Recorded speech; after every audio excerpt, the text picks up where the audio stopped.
All right, and we should be live. Woo! Welcome. Woo! Of course, this is Zero Session, so a little bit of tech checking stuff out at the beginning. If you guys don't mind pulling up the live stream and seeing what you think, this will be on Gatts Righteous's YouTube channel, of course. I don't even know if you could find it, but...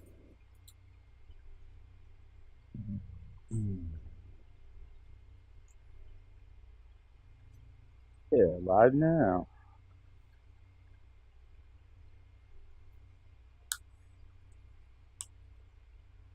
Live now. Woo! I imagine this might get a little bit complicated with the fact that I'm also in this room. You just muted is all. Oh. Okay. So this is kind of the screensaver right now, as you can see. Do you guys both see it fine?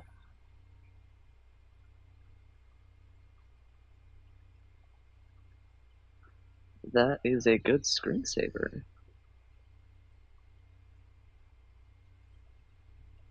Oh, I just realized I was muted. I could listen.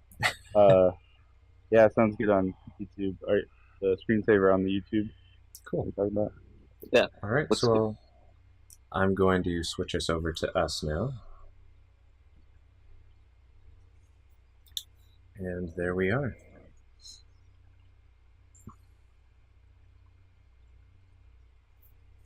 Oh.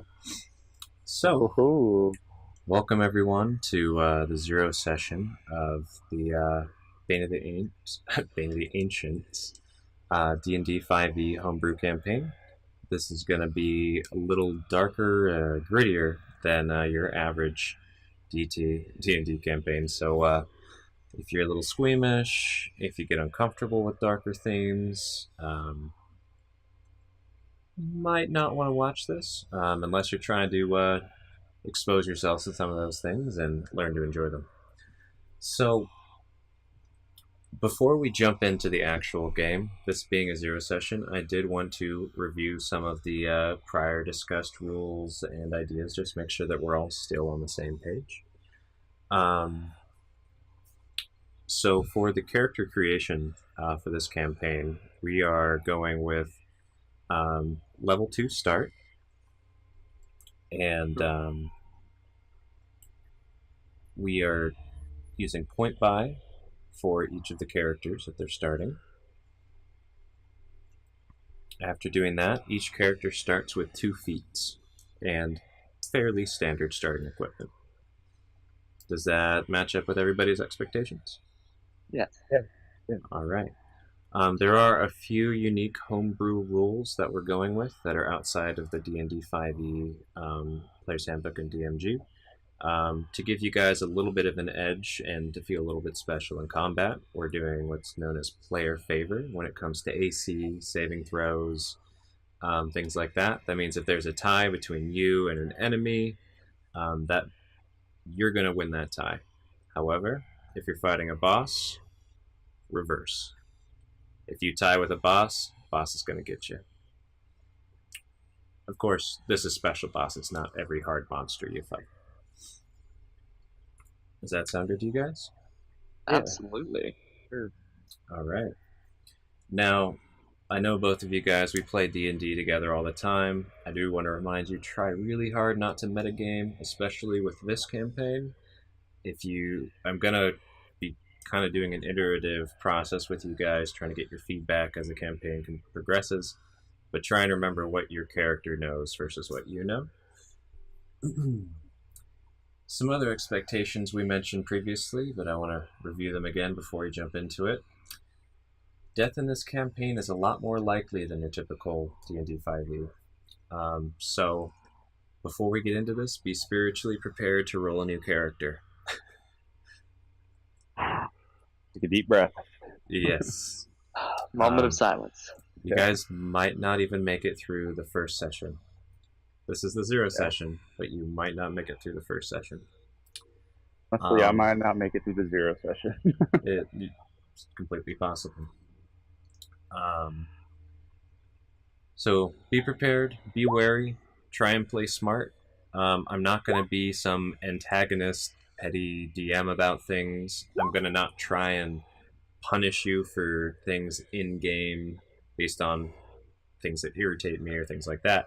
But I'm going to put some really serious challenges, and if you just go try and punch everything in the face without thinking, they're going to punch you back even harder usually. But there will always be a way to overcome an obstacle, whether you fight it, go around it, go through it, all kinds of things. We'll figure out a way. We'll figure it out. Player versus player is allowed, but discouraged. I prefer you guys to roleplay things rather than do rolls against each other. If you guys are going to do any rolls, run it by me first, and then agree between each other. For example, I don't want you guys to like roll a charm on each other or things like that. Try and RP it. Save that for the NPCs. Absolutely. Yeah. We briefly discussed themes to avoid a while back. Although you guys were pretty open to most everything. About the only thing that we had on there was explicit rape and sexual coercion was what we wanted to avoid. Were there any other red flag kind of things that you can think of off the top of your head that I should try and, like, it'll really upset you?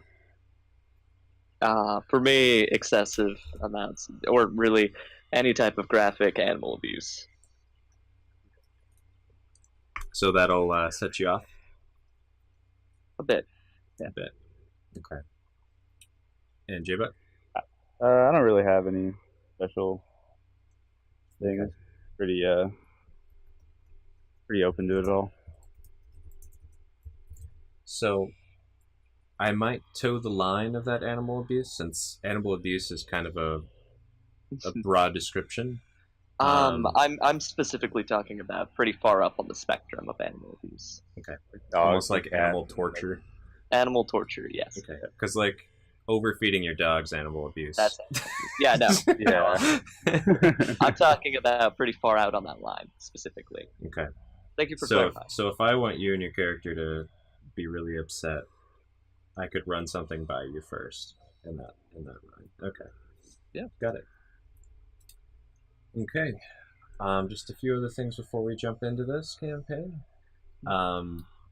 This game is going to be a lot more theater of mind than some of the other games that we've been playing lately.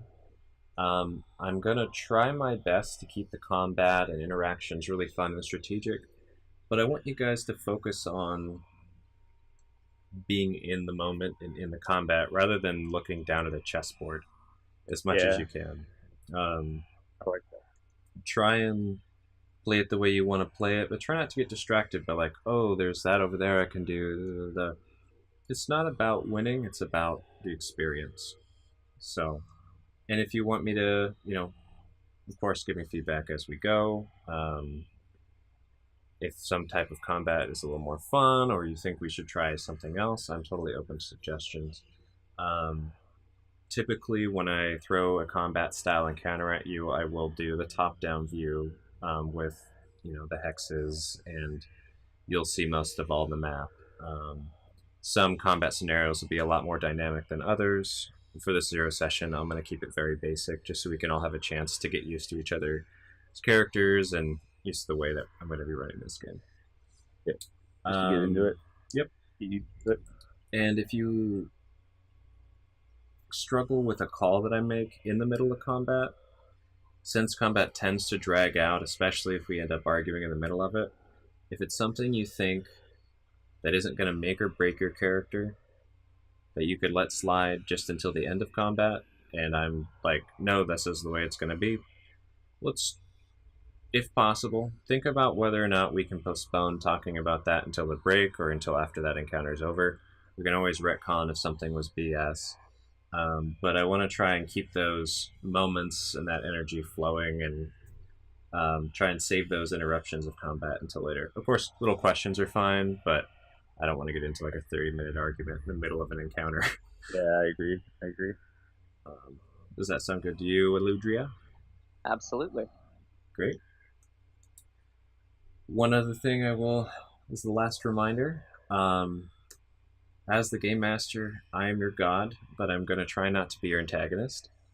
Um, so we're all involved, and we're trying our best to remember that we're all here to have fun. I'm I'm not here to perpetuate animosity between you guys. Hopefully, we all can remember that we're just playing a game, trying to have fun, that we're all friends. So let's keep that in mind. Good deal. Excellent. So, all that being said, you guys should be seeing nothing but blackness in your characters right now. Is that right? That's correct. Cool. For sort of the theme of this campaign, this is the sort of world that you guys are going to be in. It's going to be dark. Very dark. And a little eerie. Just like this song. Just like this world. And where we're going to pan off to is where your characters are now.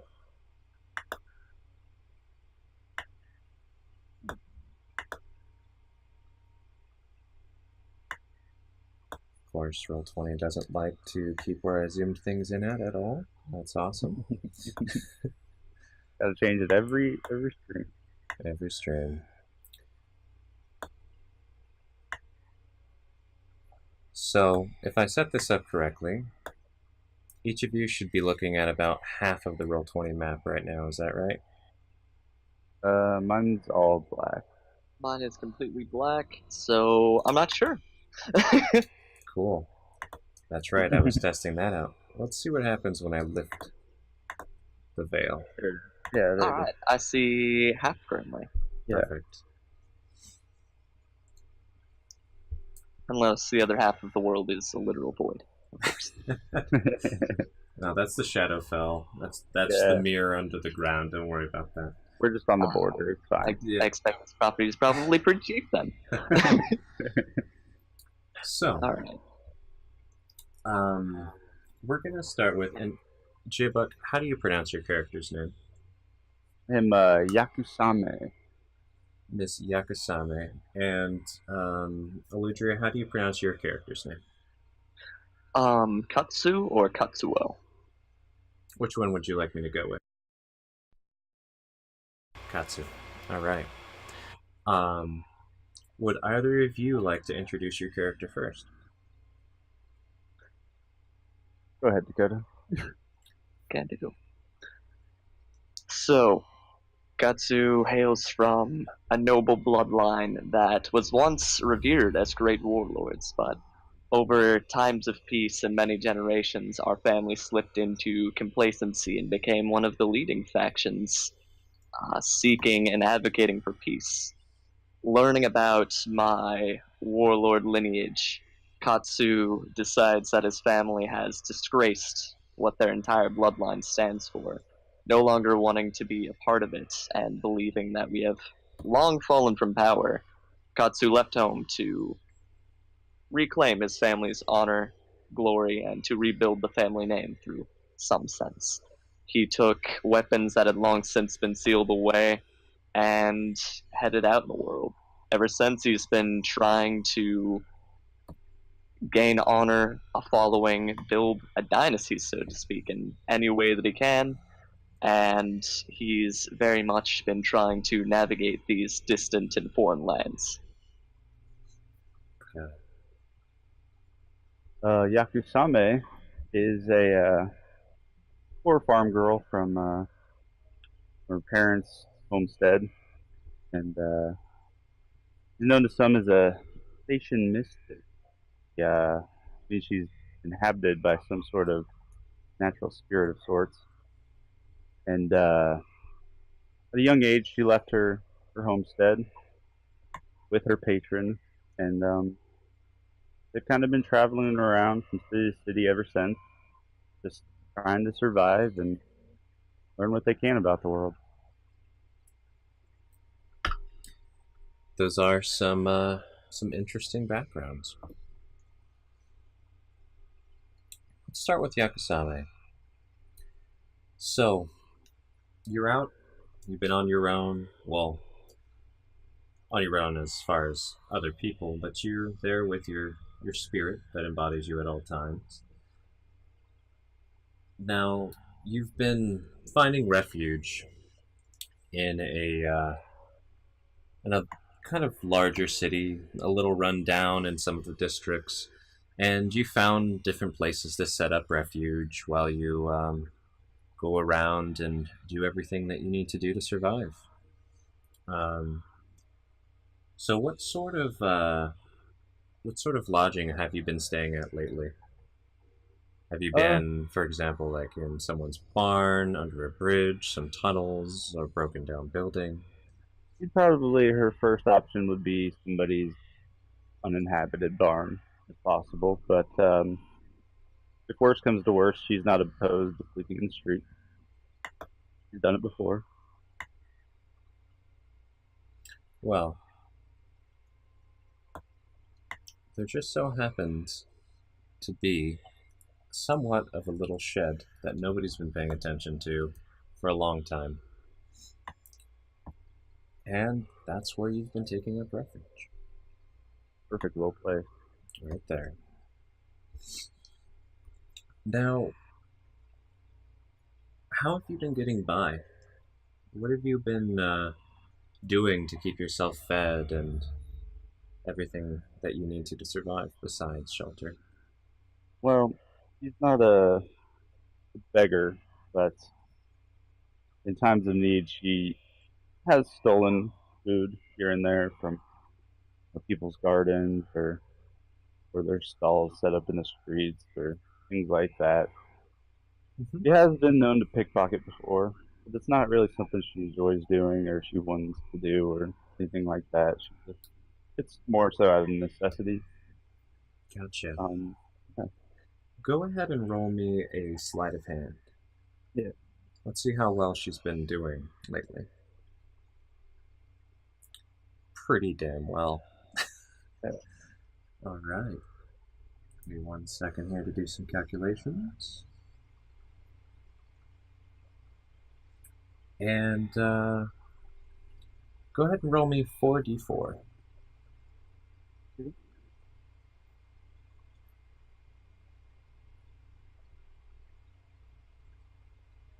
Not bad. Not bad at all.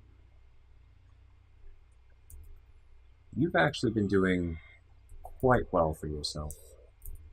Um,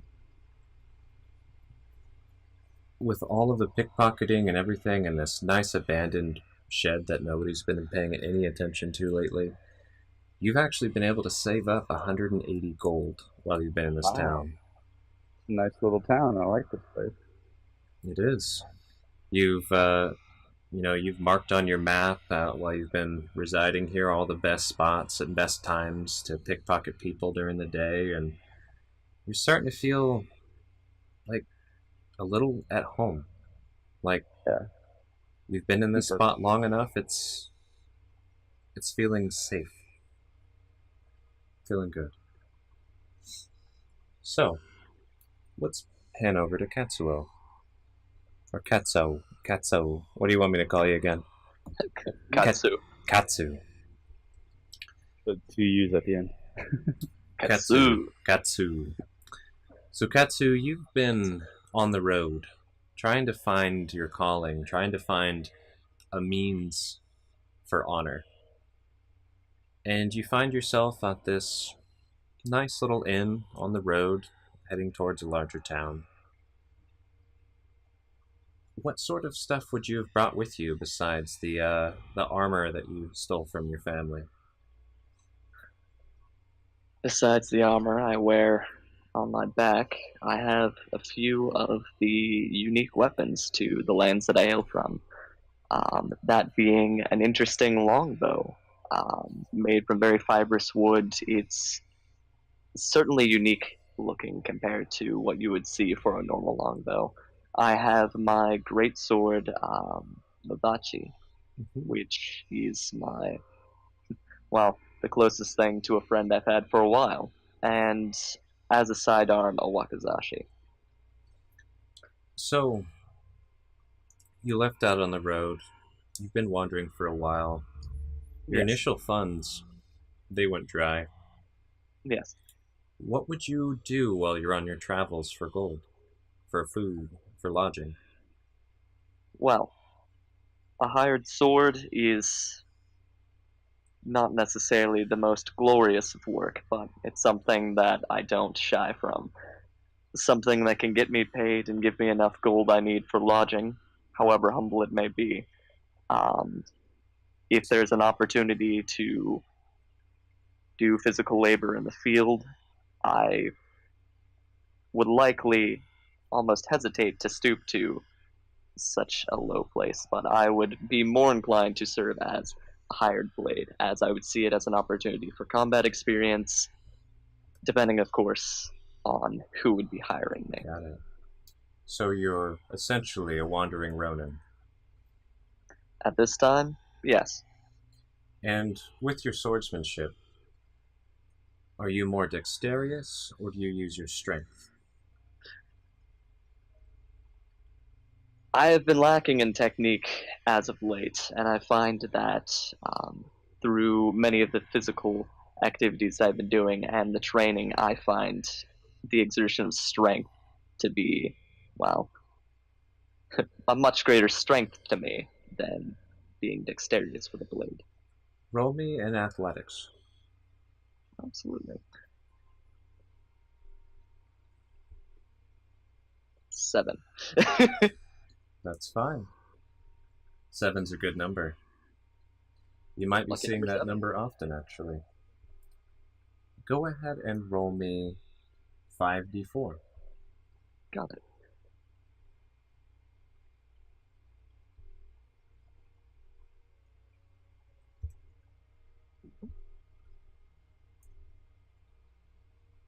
Ten again. Yes. Through your travels, and though you begrudgingly take these jobs because you have to get moving forward on your adventure, you've made enough to live comfortably. You have 95 gold on your person.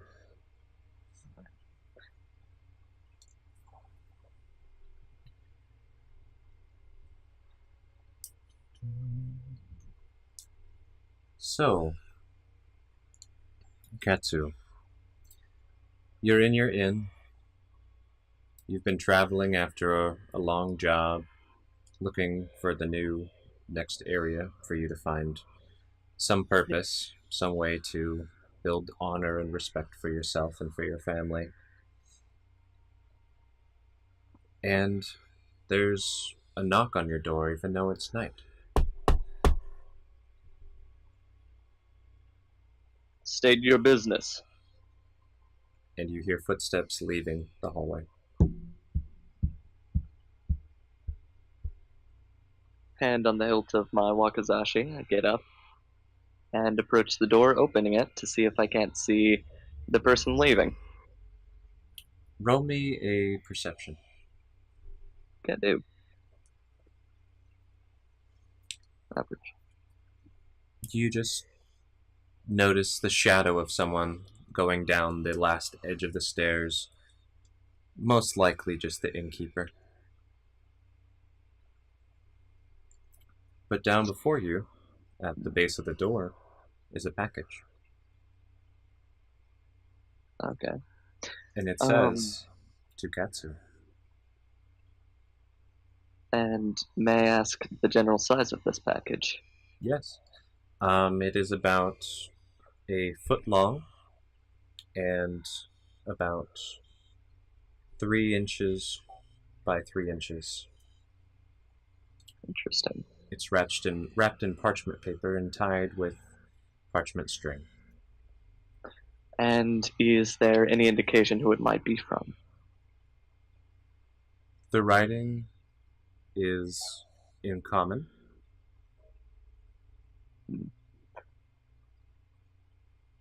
Okay. If you'd like to investigate it further, you could try rolling an investigation, though There's not much else you can tell besides parchment, parchment, writing. Yeah, I would take the package in, close my door again, lock it behind me, set up at the table I was likely um, having a meal at, and open the package. As you untie the string, actually, how do you open this? Do you unfold it? Do you tear it? Oh, I would unfold it. Okay. Neatly unfolding the parchment, you see that there's a kind of beaten up, fragile box.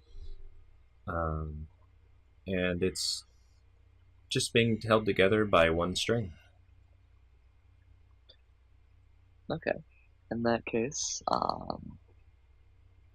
probably just slipping out my wakizashi real quick. I'd cut the string, unless I'd be able to easily just kind of. You could just fit open it and it would just snap. I'd open it in that case. Inside, there's a scroll.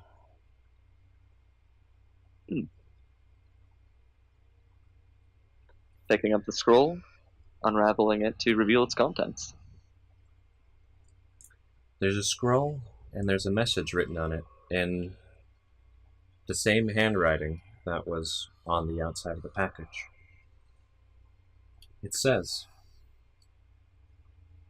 "This used to belong to your great, great, great, great," and there's lots of greats, "grandfather. It's now yours. Keep it secret and keep it safe. Use it well." Now, while you're reading this, you're watching the words fade away as you read them. My face gets quite a bit more serious. And was there just the scroll in there? No. Under what the scroll, you see a quill and a small vial of ink.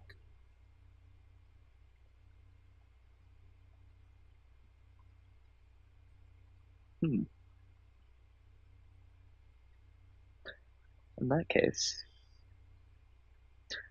I would take the scroll that has just had faded ink, or rather, I'd take a piece of parchment from my bag, and I would use the ink pot and the quill to trace over my lineage's last name. And just, so basically just write out my current last name, and then write, so at the bottom of the parchment, and then trailing up, I would kind of follow and start making myself a family tree. Seeing if there's anything unique about the ink pot. So, just so I understand correctly, you took out a fresh piece of parchment paper, or you took Correct. this scroll and put it over your family's history? No. So I took out a fresh piece of parchment paper from my pack. I set the scroll to the side. I dip the quill in the ink pot, and starting at the bottom of the fresh piece of parchment, I write my current family's last name. And then from there, a line tracing up, and then who we descend from, and then I try and go as far back as I can with my family lineage. While you're doing all this, time's passing and you're watching the ink vial get a bit less and a bit less, but nothing miraculous seems to be happening with the ink and the quill. Okay. In that case, you notice that the scroll is quite large for having only had a couple sentences written on it. That's true. It looks as if you could put an entire tale or an entire volume of knowledge into this one scroll if you were to unroll it completely from its I forget what that's called, but it's essentially one of those.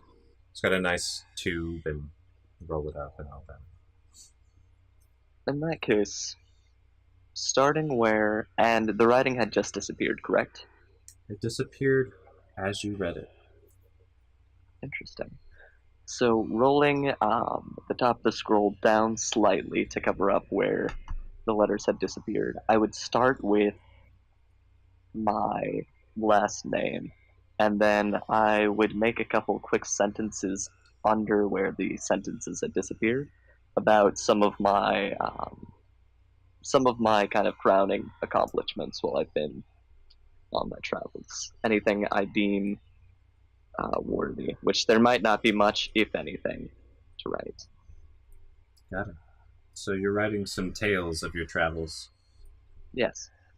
Okay. And we're going to fade away while you're doing that. That's... Over to Yakusame. Yakusame, you had another successful day of pedaling around town, grabbing some bread, grabbing a piece of meat here and there, and you come back to your hut, the one that you've learned to feel like it's home. I don't know if you've called it home yet, but it sure feels that way. But when you come inside on your bed of straw, you see there's a package. I'll cautiously looking around to see if anybody's like trying to catch me, and slowly make my way to pick up the package. About how big is it? It's about a foot long and about 3 inches by 3 inches. Wrapped in parchment paper and parchment string. And it says to Yakusame. I wonder who around here would even know my name. Who in the closest 100 miles would even know my name. I reach down and pick it up. You hear in your head, well, I know your name. Yeah, but nobody knows your name. Nobody knows I'm here. Well, is there a string around it? Just like this package that was given to Katsou. Does the same for you? Slowly and still cautiously. Yeah, I'll open it up. Inside you see a scroll.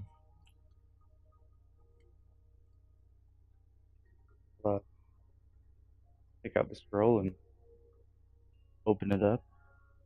Try to read it. Katsou. Gosh, Yakusame. My God. Yeah, no, same letter. No, Yakusame. This used to belong to a part of you. It's yours now. Keep it secret, keep it safe, and use it well. And as you read this, you watch the words fade away, almost as the moment the words enter your mind, and the scroll is now blank. Down in the bottom of the box, you see a small vial of ink and a quill.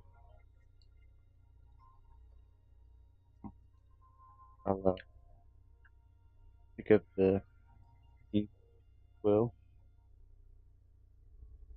and just kind of in my head, what am I supposed to do?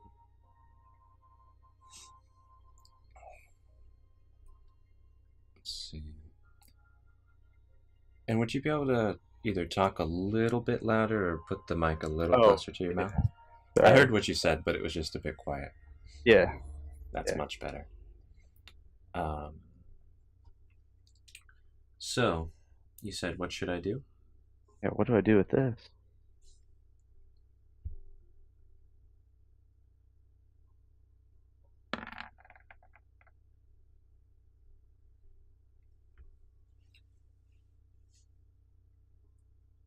I don't know. It seems strange. What do you think they meant by a part of you? I don't know. I don't know.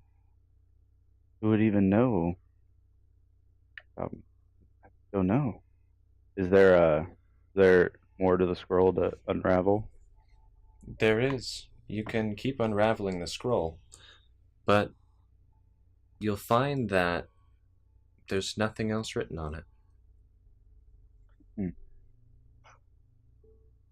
Well, whoever sent this to me, they said to keep it safe. But that also means somebody knows where we're at. I'll roll the scroll back up, take the quill and the ink, and put it all together in my bag. We gotta get out of here, that means. And I'm actually gonna head out of the little shed, start roaming around and try to find another place to stay for the night. The sun's already setting, but your tiefling eyes allow you to see well enough in the dark to navigate. You pack up your gold, your food you got that day, and you're wandering the streets, looking for another place to rest. And with that, we'll pan off to Katsou. Katsou, you've been writing down stories of your accomplishments. Mm-hmm. And suddenly, though you've been writing for a while, you notice the words that you wrote down start to disappear from the top. Interesting. Okay. And they're going word by word, disappearing, line by line. Do you keep writing?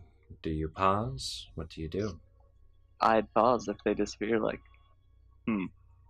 They keep continuing down until the eye, or the line disappears all the way to where you've written down to. And then up at the very top of the scroll, you say,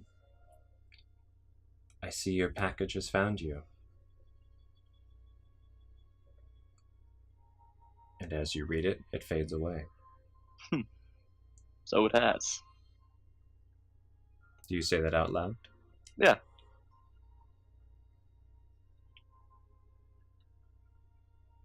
No response from the paper. Okay. Some moments pass. And you see written down, do you want to save the world and become a hero?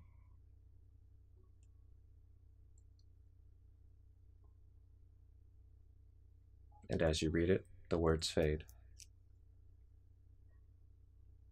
Thinking on that.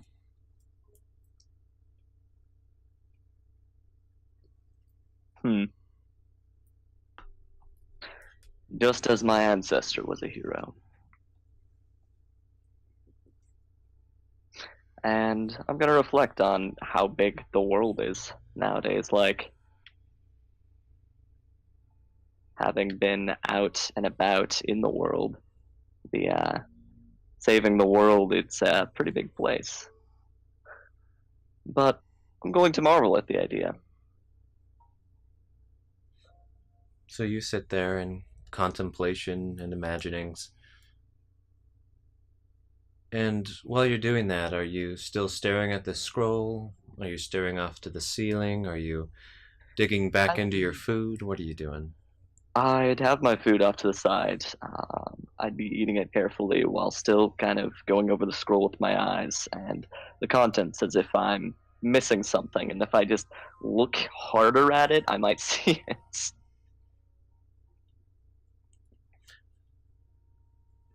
Now, I'll pause the game for a moment. Would you like to have your character try and roll an intelligence or investigation to try and figure this out, or would you like to try and solve this as a player?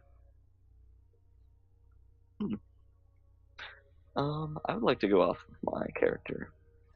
Roll an investigation. Can do. Here. Investigation, you said?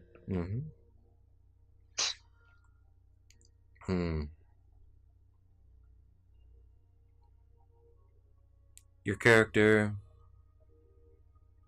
starts thinking about, well, I wonder what I am missing. And then falls back into the thought, I wonder what I'm missing in the world. And goes back into the imaginings of all the different adventures and Yeah, heroic absolutely. actions you could do to become a hero and restore honor to yourself and your family. To become the greatest hero that's ever lived. Hmm. Sounds about right. Yeah. Hmm.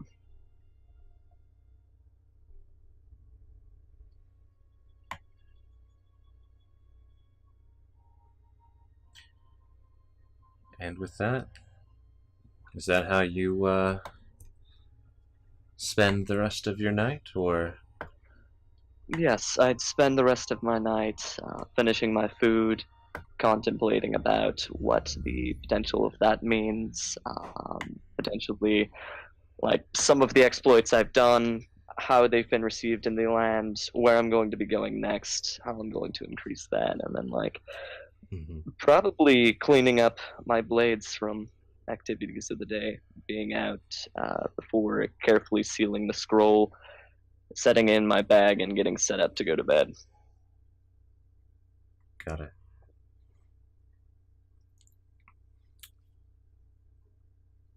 So, before you go to bed, what exactly do you do with your scroll?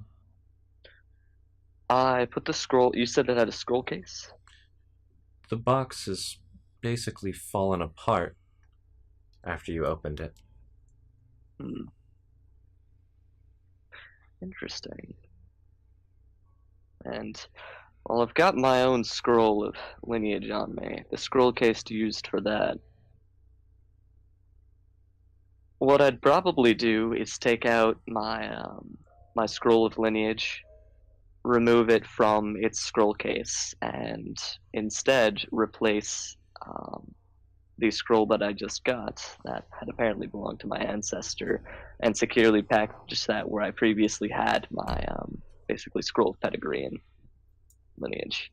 And then I would carefully put that in my backpack, but I would be making sure that the scroll that I just received is receiving all of the pamperous treatment that the previous lineage scroll had been receiving. So I'm not completely neglecting it, but it's in there as best as I can get before actually probably taking it to the bed with me, then going to sleep with my possessions probably under the pillow next to me. Got it. Blade under my pillow, important belongings under the other. Okay.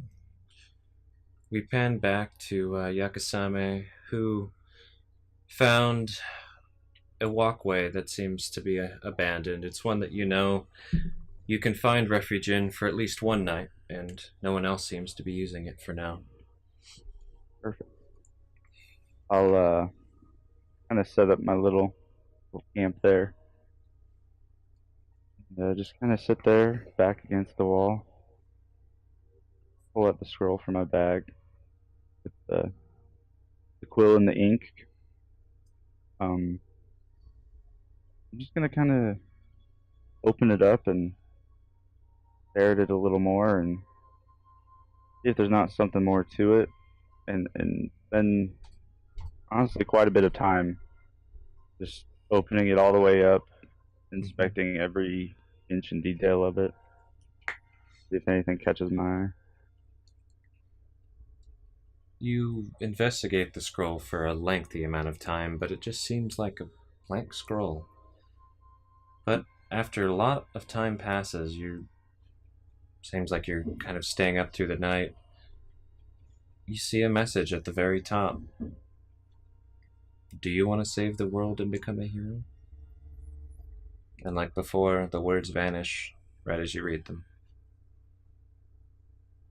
I quickly grab the quill and the ink and I dip it in and I write right where it was. Oh, who is this? The words sit there for a moment, and then you watch them disappear just as you wrote them down. Mm. I'll give it another good amount of time, just waiting, It's hoping. only a short moment. And you see written on there,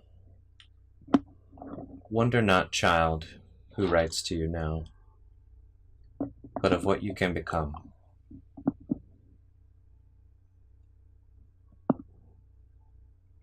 And as you read it, it fades away. I quickly. Yes, I want to save the world. I think. Question mark.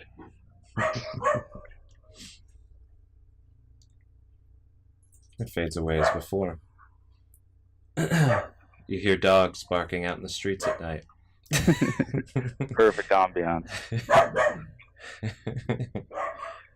uh,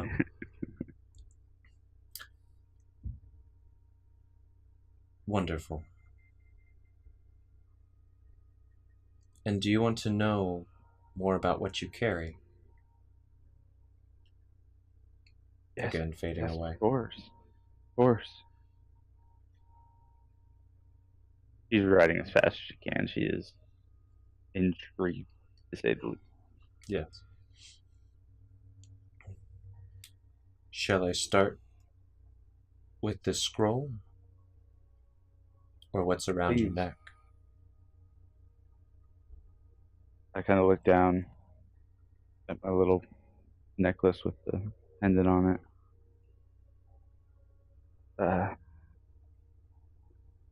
The necklace.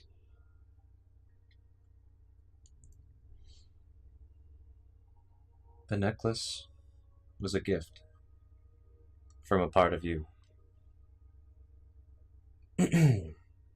It's old. Older than you can imagine.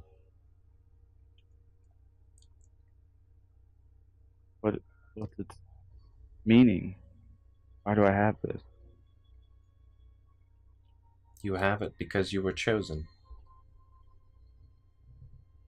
You have a destiny. In the scroll? The scroll, it belongs to a part of you. It's as ancient as that necklace you wear around your neck. I say out loud, are they talking about you? My patron. Yep. Let me see if your patron knows.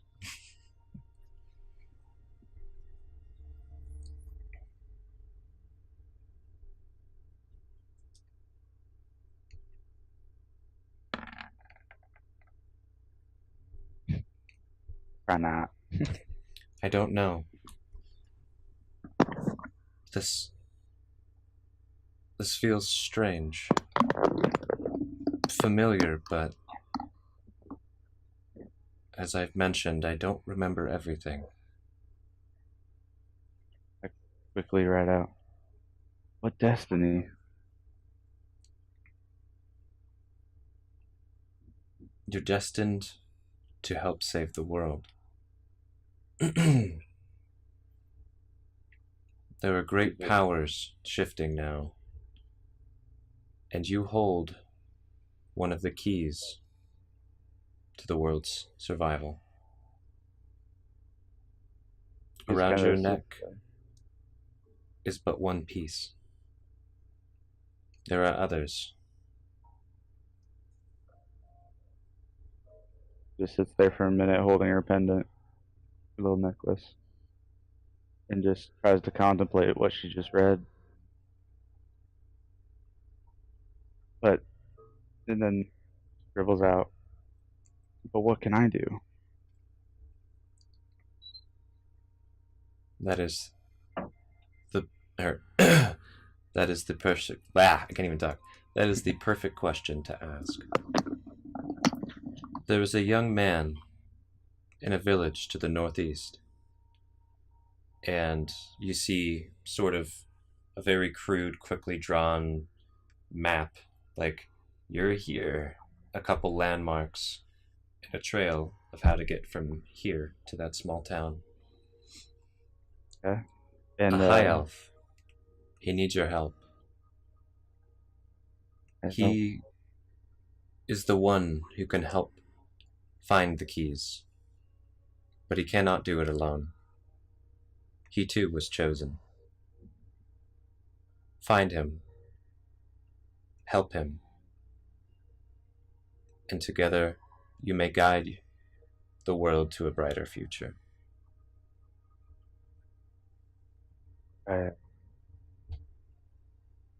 Thank you.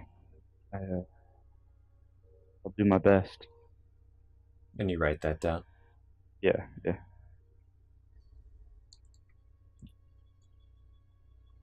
Go now, child, but prepare yourself, for the road ahead is not an easy one. And ellipses, and the end of the writing is there. I just kind of sit there for a moment. I'm gonna roll the scroll back up. Very carefully put the quill and the ink and scroll away in my bag, and not as much care as Katsou might have taken, but Well, you are an urchin versus a noble. Yeah, this is just a piece of paper, kind of. Yeah. Gonna slowly gather my things as I kind of contemplate what the hell might be going on. I kind of think in my head, will we really do this? I believe in you. And you believe in me. Believe in the me that believes in you. Kind of nod solemnly and take a deep breath, put my bag on, and I'll walk out of town.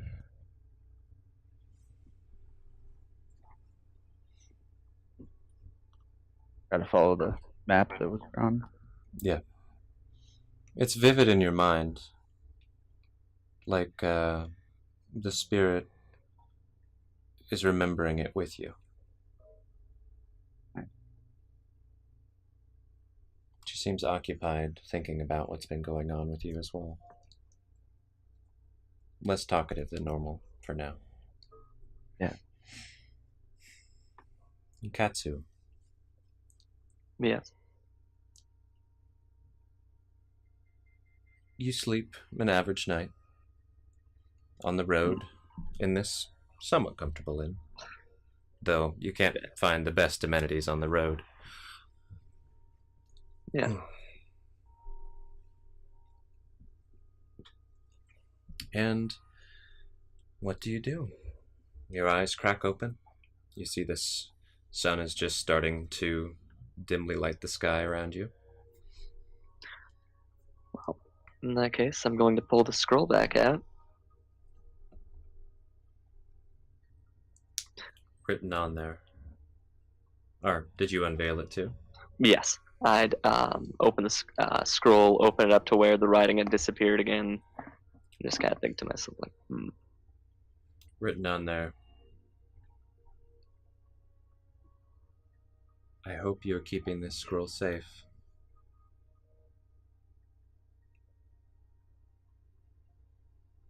I was hoping you would like to become a hero.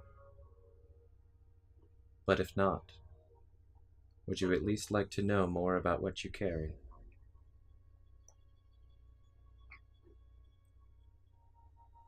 And the words vanish. Like before. Just as you read them. As I read them, they vanish.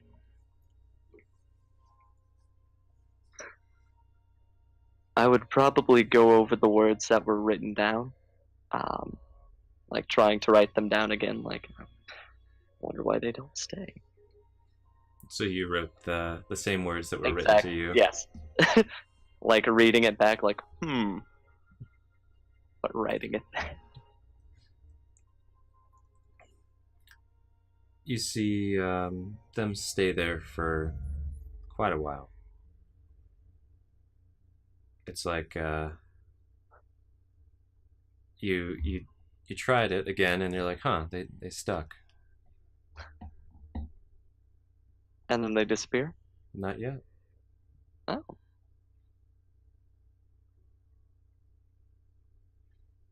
How long would you wait to wait and watch? Oh, I'd wait quite a bit. Like, I've got plenty of things to be doing in the morning. Okay. Hours pass, and the writing's still on the paper. And then suddenly, it starts to fade away. Roll me a perception to see if you notice when that happens. Absolutely. Perception. Click. You do. You've been kind of checking up on it. And you catch the writing fade just as the last few words disappear.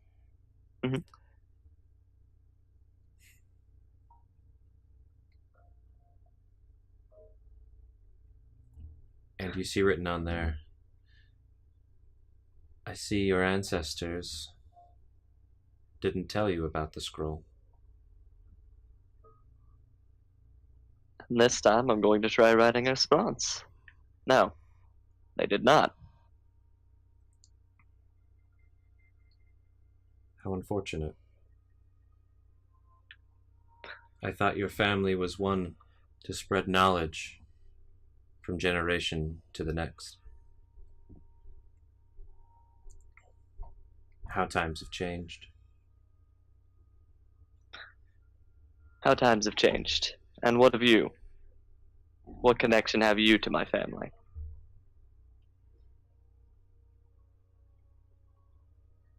This scroll. This scroll has been a part of your family since the beginning.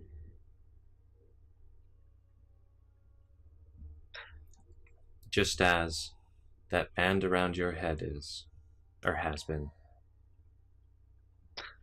Then it shall be part of the and it shall be part till the end.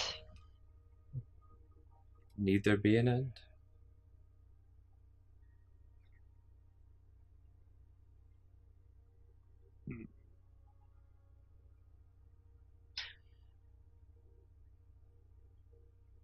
I do wish to become a hero.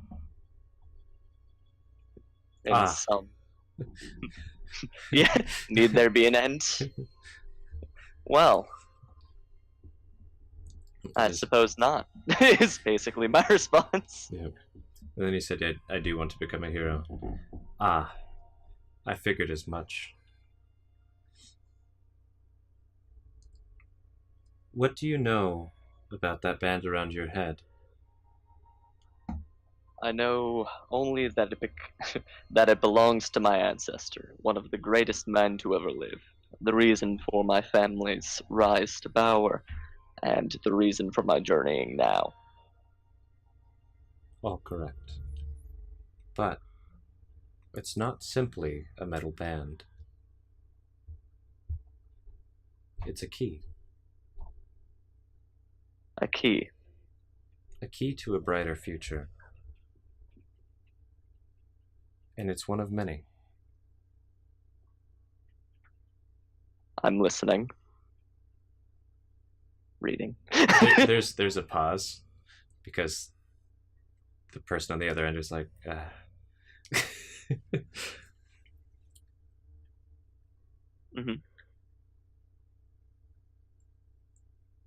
That band you carry is one of many pieces. We need them in order to save this world. You're not alone. You've been chosen, whether you realize it or not, and you have a destiny.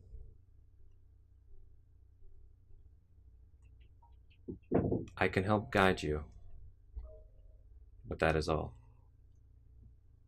as I have guided your ancestor in the past.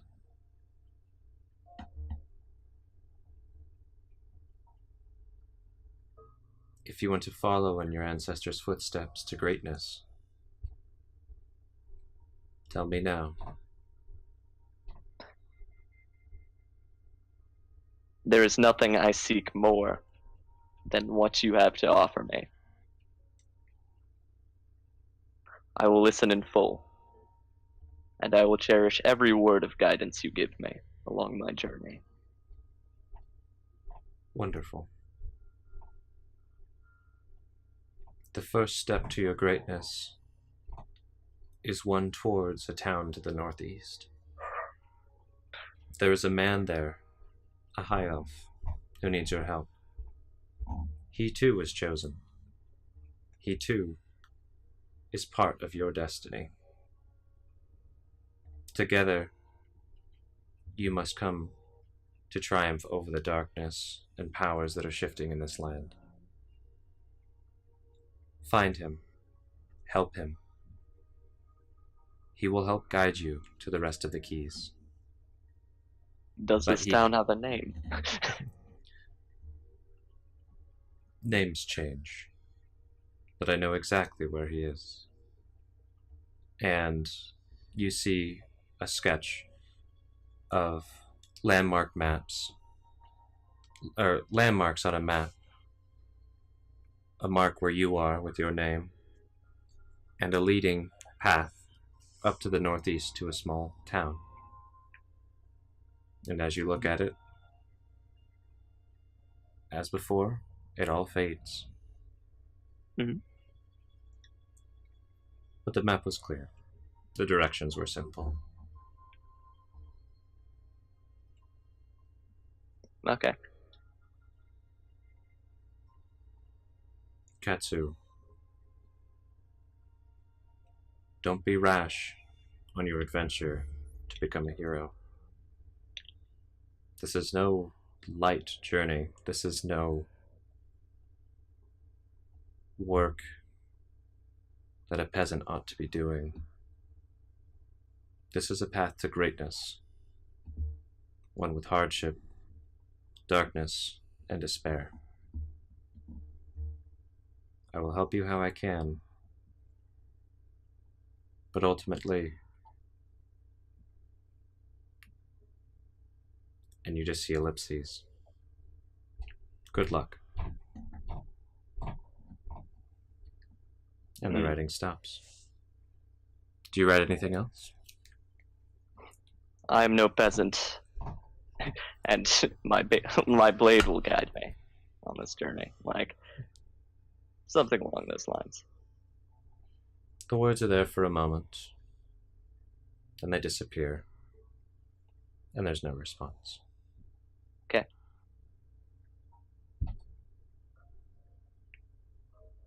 What do you do now? I back up, get ready to go. All right. The innkeeper says farewell to you in the morning, asks if you'll be staying for breakfast. I will not. But I thank them for their hospitality. Thank you, Wanderer. You're welcome anytime you're in these parts. May you continue having, like, fortunate amount of business. Like, fortune smile upon you. And I take my leave. Excellent. Now, we will take a short break while I set up the next scene. Go ahead and spend the next 5 minutes unless you need longer. Is 5 minutes fine? Yeah, absolutely. All right. I mean, I'm not even planning on leaving. Well, I need to get some more caffeine and use Nice. the restroom and then set up the next scene. So I will be back in All 5 right. minutes, and I'm going to go ahead and put up the screensaver for now. Sounds good. You want to chat, Jbuck? Actually, I need to get some caffeine as well. This might take me more than 5 minutes, to be honest, but I'm going to try to be back in 5 minutes. Hey, do you want to make it a 10? That's fine. Yeah, Let's probably. just do that. Yeah, probably for the best. And one real quick, I want to check. Did the screens go black for you? Yeah. Let me double check. Yes. Perfect. Sorry. Had my character sheet take up the entire screen. As a side note, Ethan, check out the stream and then read the top of Bane of the Ancient. Uh-oh. Is there something bad? There's an extra E. No! Oh, yeah. I texted you earlier. I was like, I didn't want to. Ah, you're fine. Alright. Yeah, I'll be back. I'll fix Well, I it mean, later. maybe that's the name of the thing that's writing to us. Yeah. All right. I'm ancient. I'll be back in a bit. All right. Cool.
So, Jbuck, are you there? Alas, you are not.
Hello.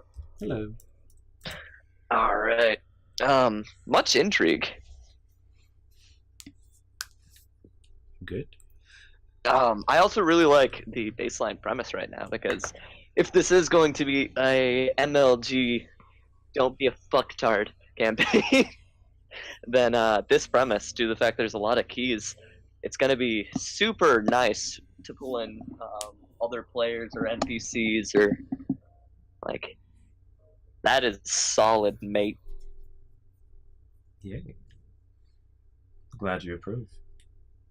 Highly. Also, having the information that you put at first, like this is going to be a challenging journey.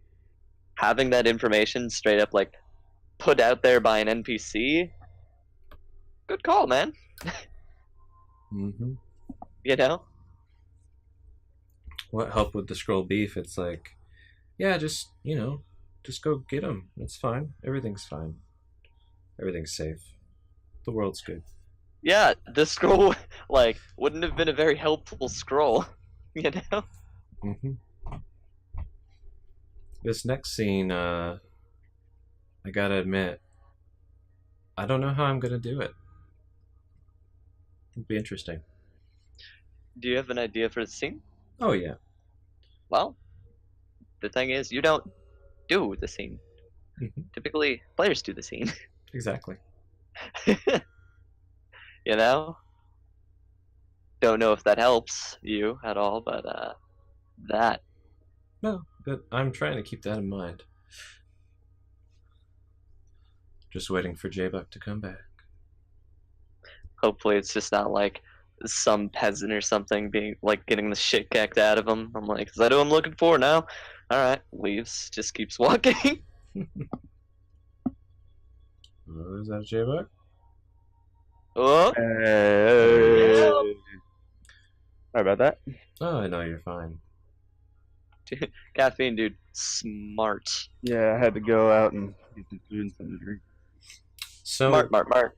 Jbuck, I realized there was one thing I forgot to check in about with your character. Also, Aludriea, if you could move the mic farther away from your head or something.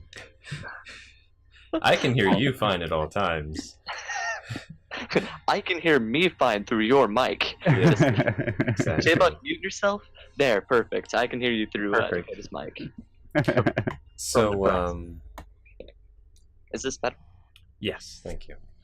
One of the many things that I overlooked trying to get this zero session done, I forgot to ask you how you would want your patron to sound in your head. So I just went with my default GM voice. I was gonna leave it up to you. I mean, if you wanted to make a character, not like make a character for it, but make an idea or something. I just kind of assumed he'd be a strong, foreboding type. Maybe not foreboding to Yakusame. Like he's probably pretty gentle with her. Yeah. But yeah, something like that. But you can play around with it. I'll experiment a bit until we find something that sounds right. Apologize for not working that out with you ahead of time. Yeah, I hadn't thought about it. Yeah. I can't complain though. I mean, I can't do my character's voice, so. You could certainly try. Hey, Paul does an excellent job with Bellini. He does. Oh my he gosh, really does. it's so good. I'm so envious of his skills with that. I'm like, God. I know, same here. I was thinking about that last night when I was thinking about the way he was talking. Yeah, it's like, damn, he's really good at doing character voices. Fuck. Yeah, he is.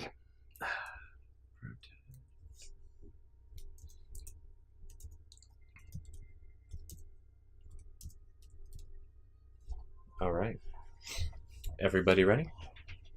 Ready on my end. Mm-hmm. Okay. Let me just lift your veil. Ooh. Oh, this is pleasant.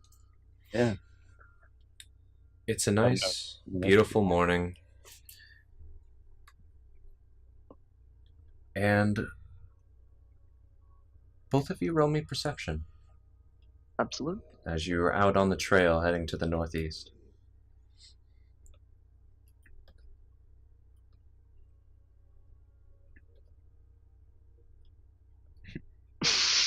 The polar opposite. Oh no. You know, I would almost say this is fitting. Yeah. I deny that. To be honest, I'm just thinking of Mirage right now. I mean, I've already rolled 4 2s out of my 6 rolls tonight. Bad. It's just, I don't know. This is how it starts. But certainly not how it ends. Level 2. I mean, yeah, my character has some strong points. Having Hawk's Eye Vision, not one of them. He has people for that usually. Yeah. All right, now one of you roll me a d2. Go ahead. Oh, okay. Will do. So let's roll 1d2. Ooh. We'll start with Katsou. Very well. So, how does Katsou go off on this adventure? You're obviously heading on this trail out of town.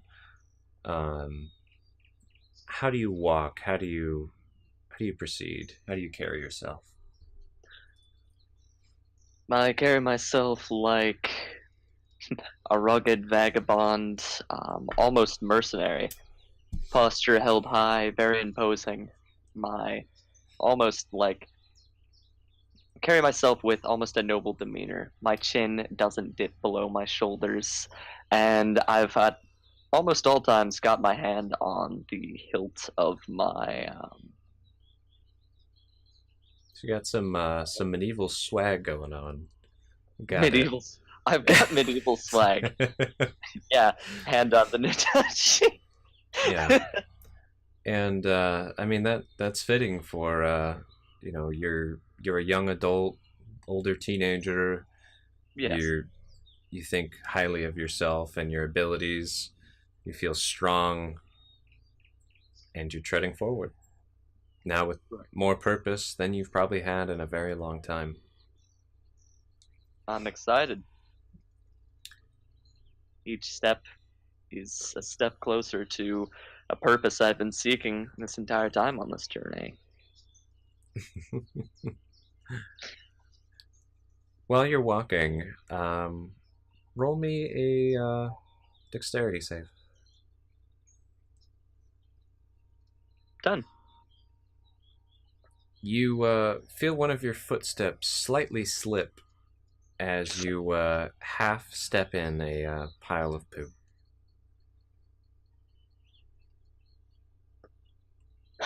Do you even slow down? No. Nope. I'd probably tread through slightly longer grass. Try and wipe it off on the way over there. Just God damn it.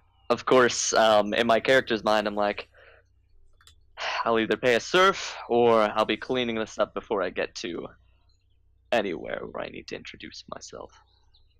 Got it. But I'm certainly not the type to be like, oh, my clothes are sullied now. I'm a warrior first, a noble second. Got it. Suddenly you hear barking behind you. Roof! Roof!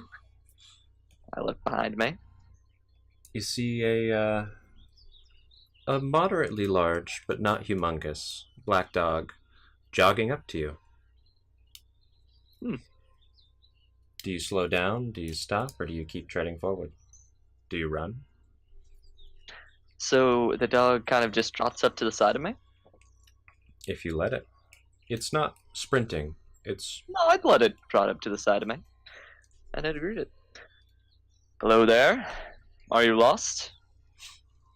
The dog looks up at you, matching your pace, looking you right in the eyes, and just kind of whimpers.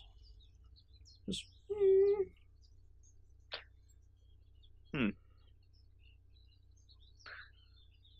What's wrong? It gives you a very puppy dog, puppy eye look. If you wanted to try and discern what might be wrong, you could roll a animal handling check. Absolutely. Dogs, man, they get me. It's the best rolling animals.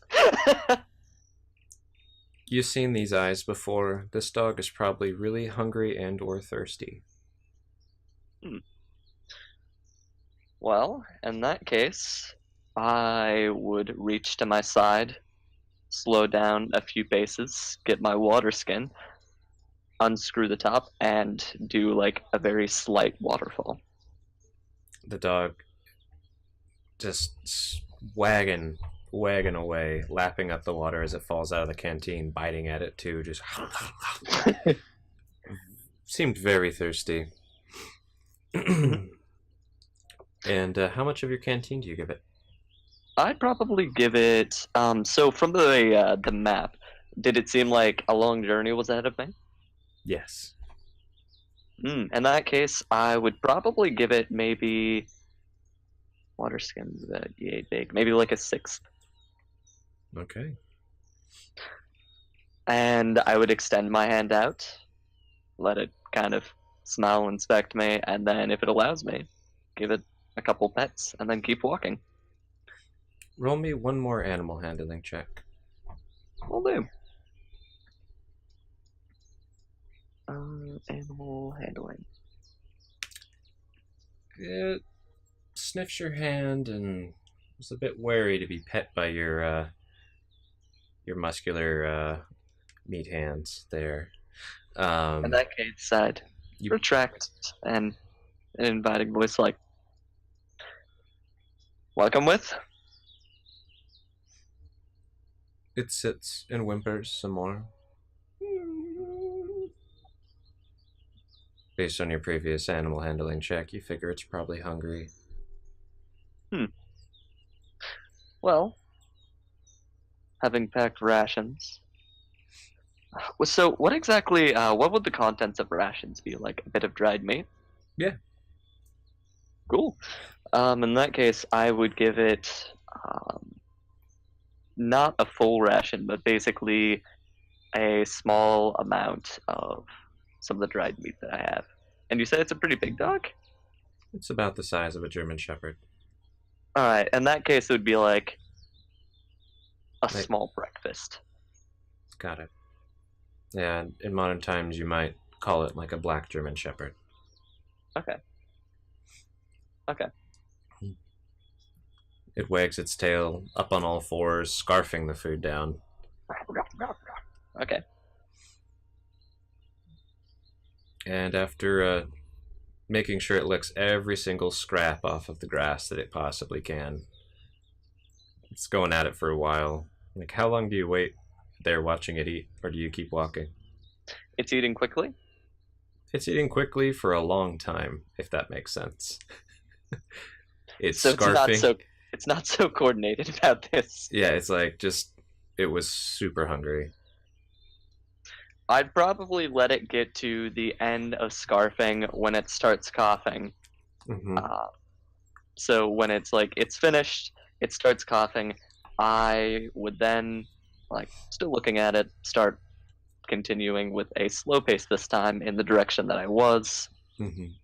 seeing if it follows. If it doesn't, I will slowly start kind of picking up my pace back to where I was at the first place, or how quickly I was going.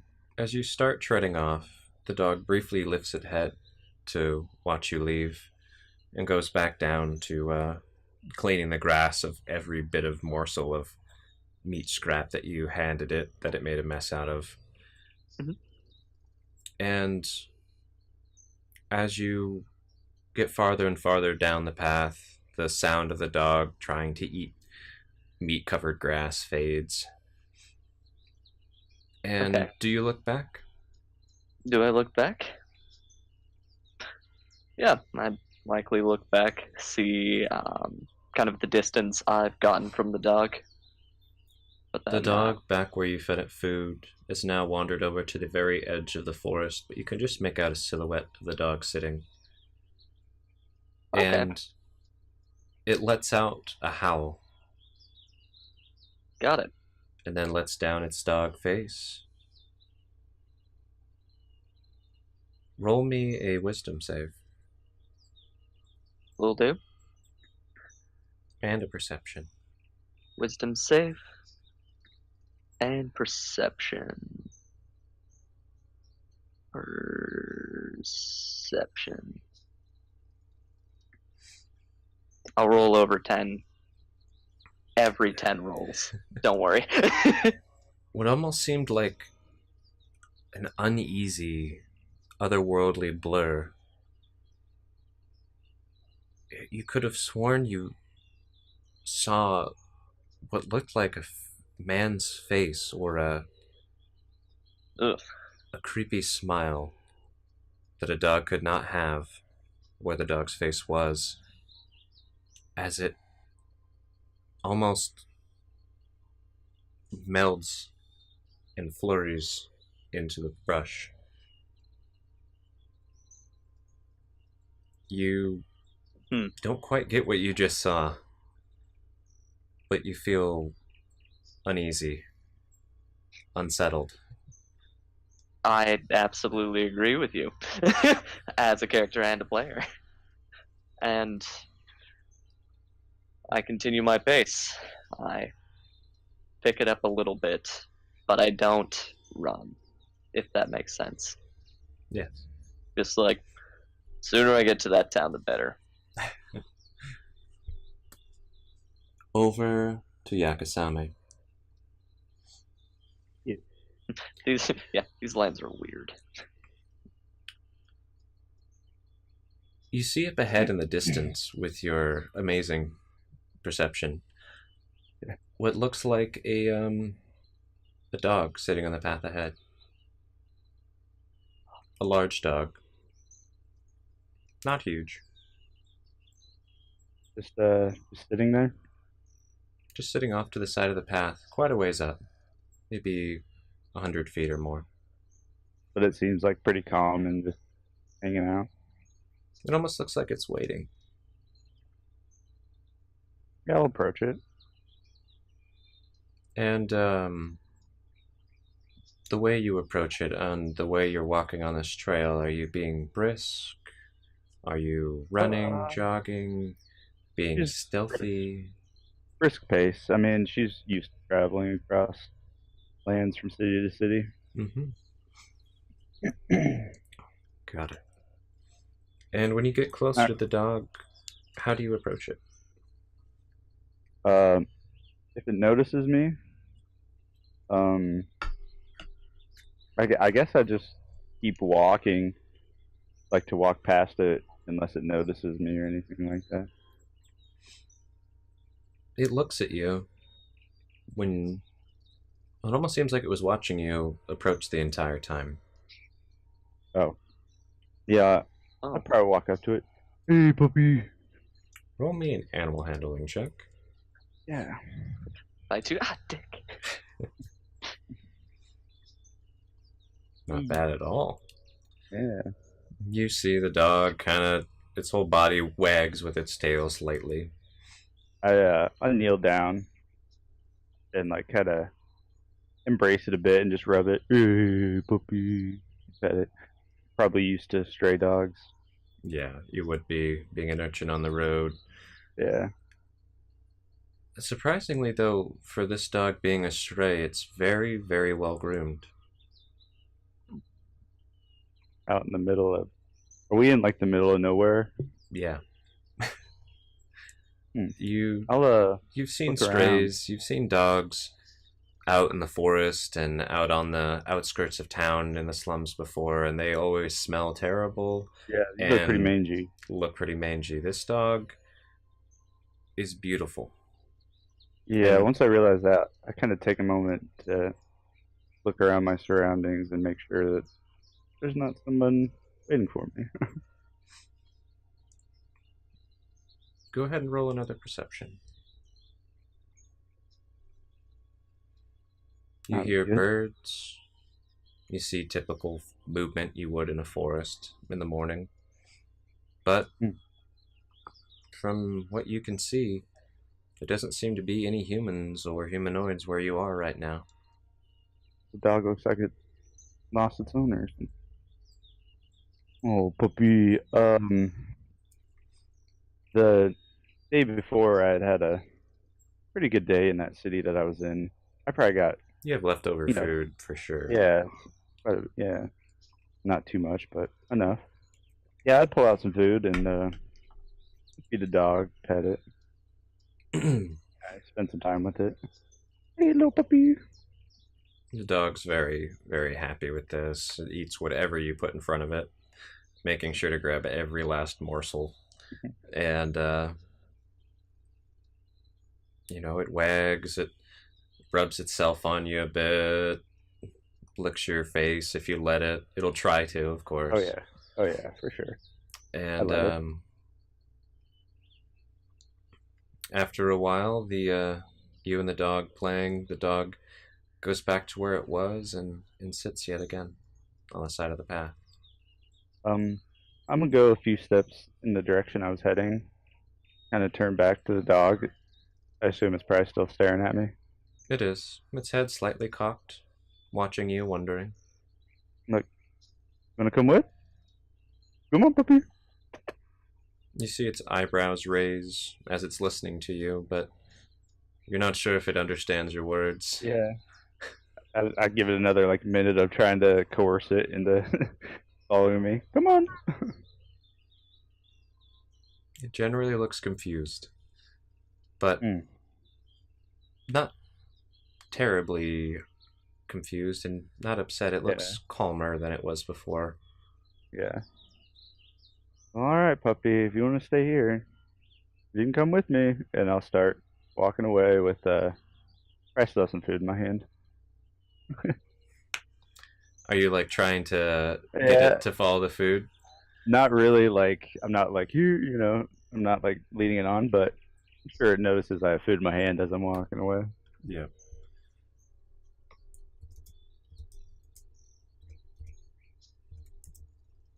That didn't work at all.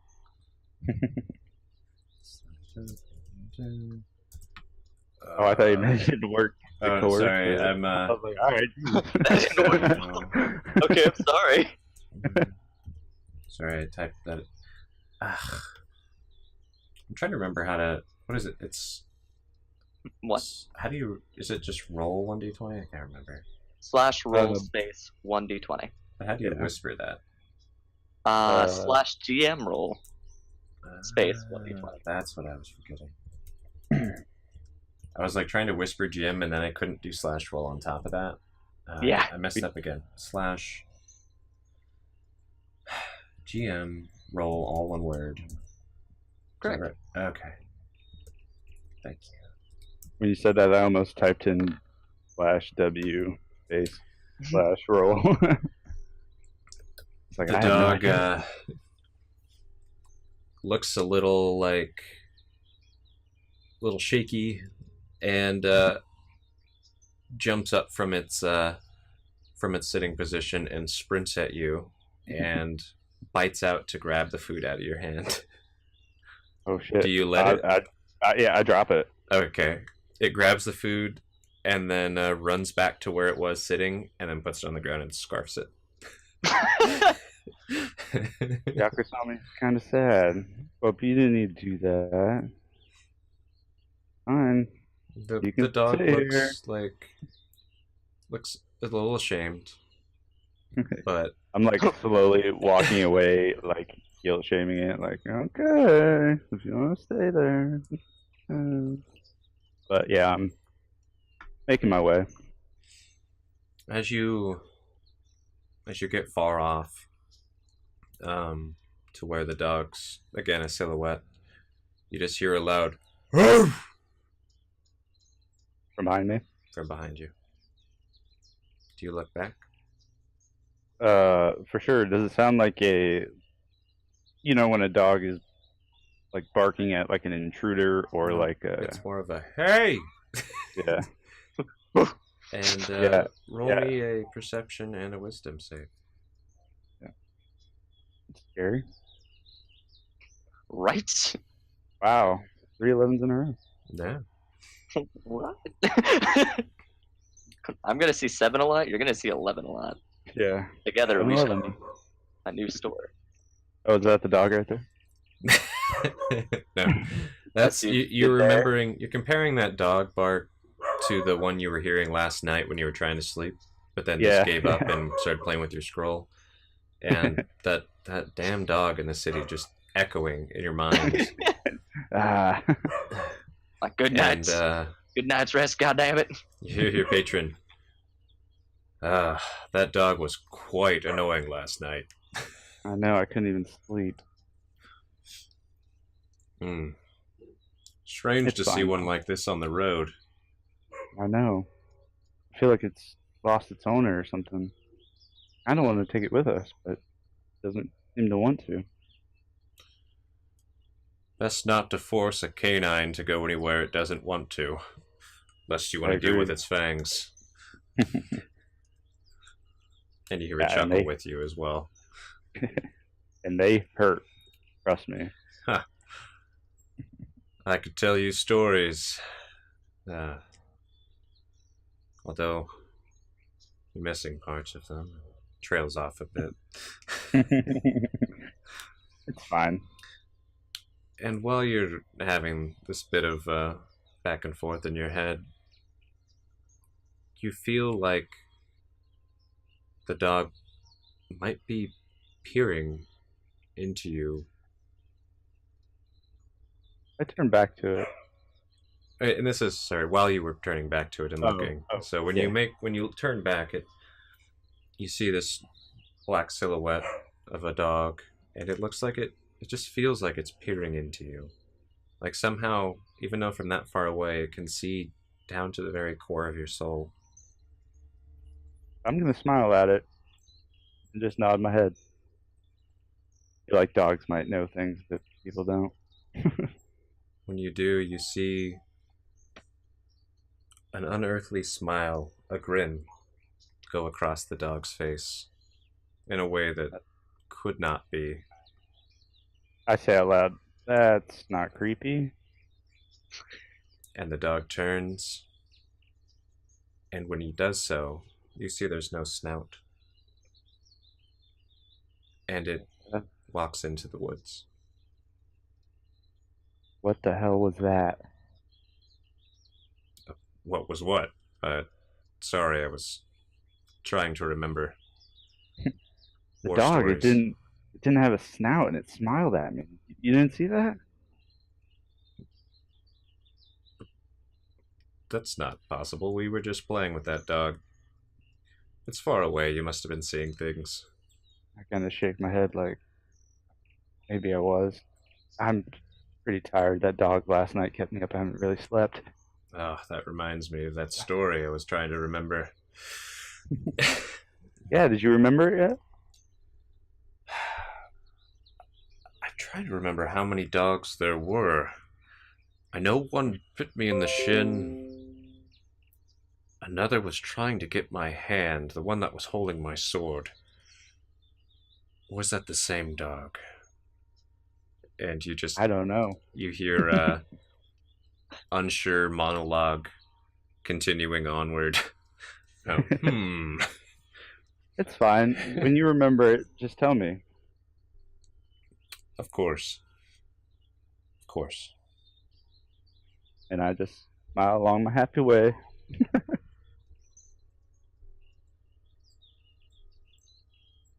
And end scene. So,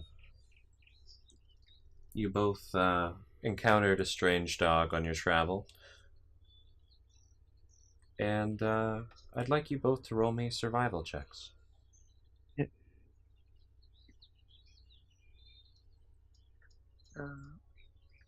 Also famous. Wow. 16, 11, 11, 11, 16. Ooh. Roll20's rigged. Hey, At least it's rigged in your favor. 16 survival's pretty good. Yeah, I'll take it. Yeah. 100%. You want to trade? That's a negative Ghost Rider. Alright. This time, Yakusame, roll me 1d2.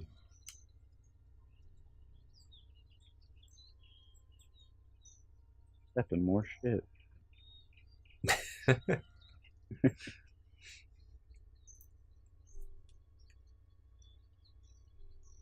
So excited to know the result.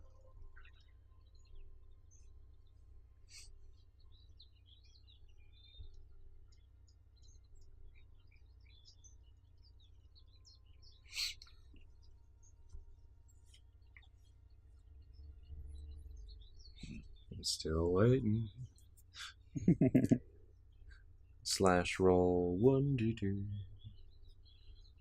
And if you guys will keep your eyes off of the stream for a second. Never. Noted. In full. Noted in full.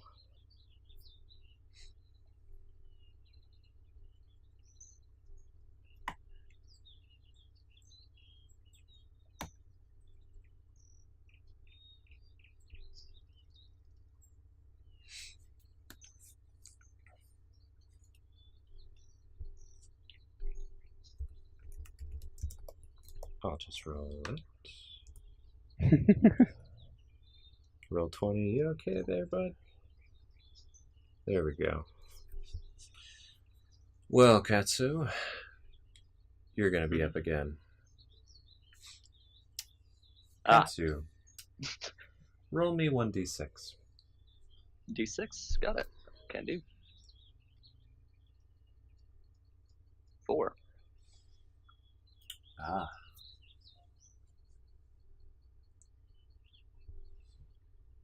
If you'd like to take a quick moment to grab anything, now's the time. Noted. Okay. I'll be right back then.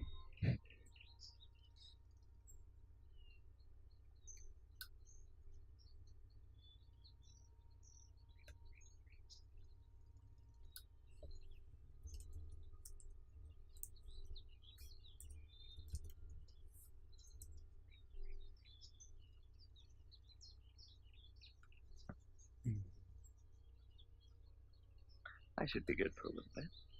Okay.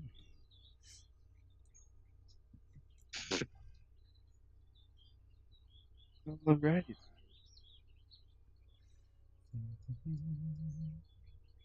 Additionally, it's still a completely black screen. Yes, if you, it should be. Okay. Cool. It'll be black for just a little bit. No problem at all. And, Yakusame, go ahead and roll me a d6 as well.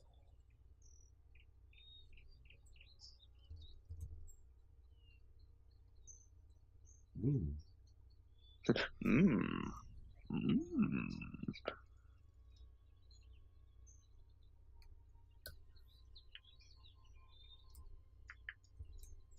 You know, you saying that like that is creepier to me than the dog. I see.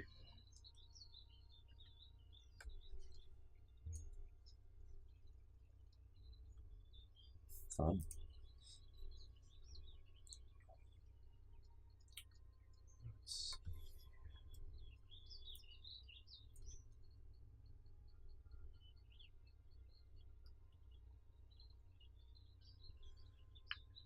Okay.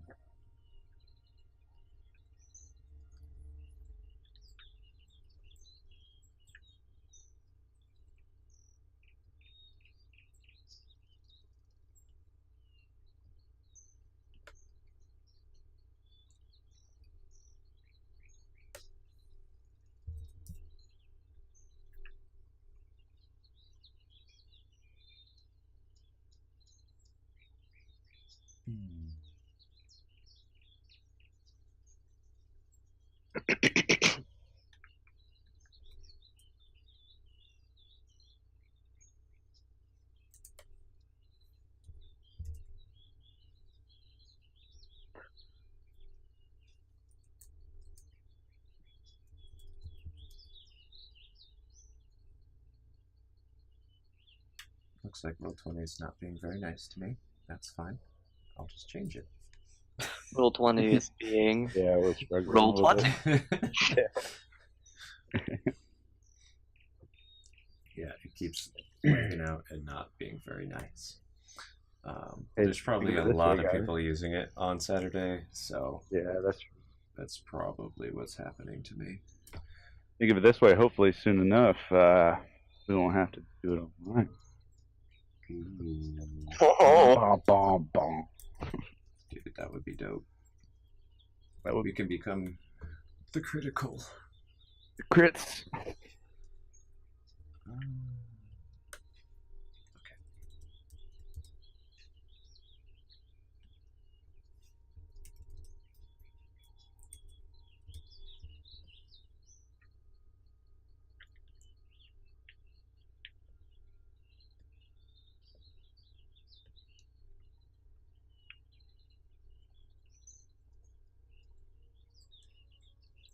Okay.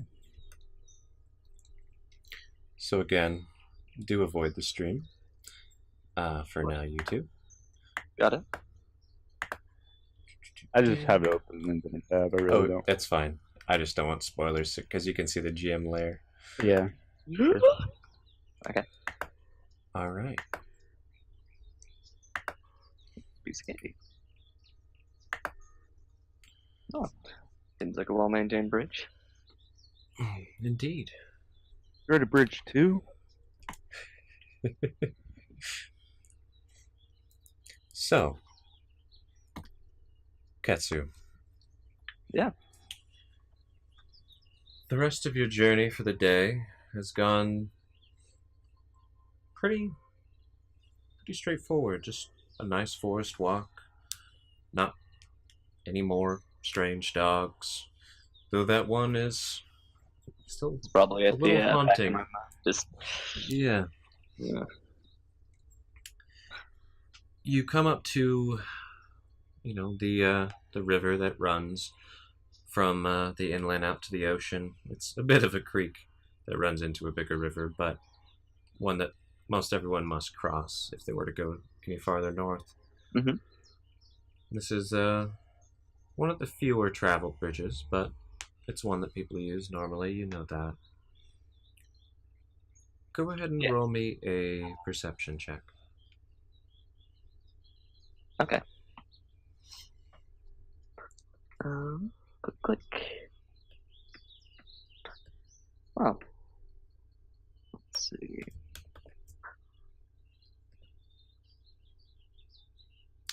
One. Again. You've roll me a history check too. Thank you. Thank you, generous Lord. It's the 0 session. Yeah, those were rough rolls, man. It's been pretty brutal. History check. But, You know that the northern lands are a little less populated and a bit more wild. You don't see anything, bridge Cool. looks safe enough. Do we even stop before the bridge, or do you just tread on forward? I'll just keep going. I don't see anything. No reason to stop. Exactly. Go ahead and walk until about 10 feet north of the bridge. Walk until about 10 feet. North of the bridge, yes. So about right here. Exactly. Cool.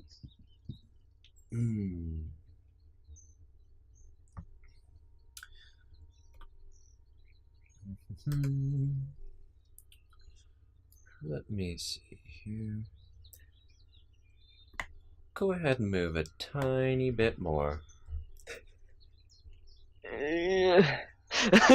Does that work? Perfect. Super ominous, by the way. Is this okay? Perfect. Every 5 feet. All right. Okay. Now, hopefully, I'm remembering this right. Let's see if I am. Excuse me. That's pretty glorious. Okay. And Oh, Jesus Christ! out of the bushes. A fucking tiger! 17 definitely hits.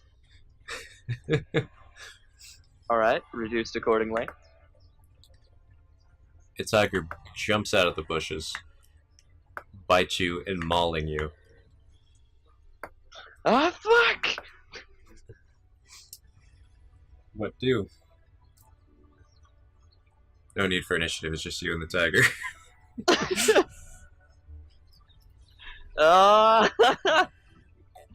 Okay. Let's see here.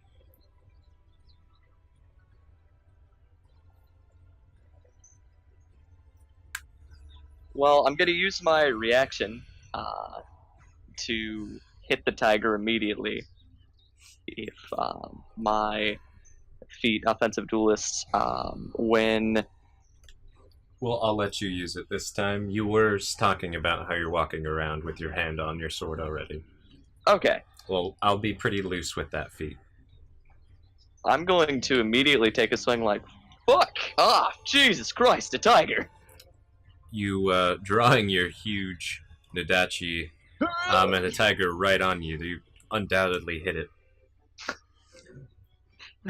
13 slashing damage. Ooh.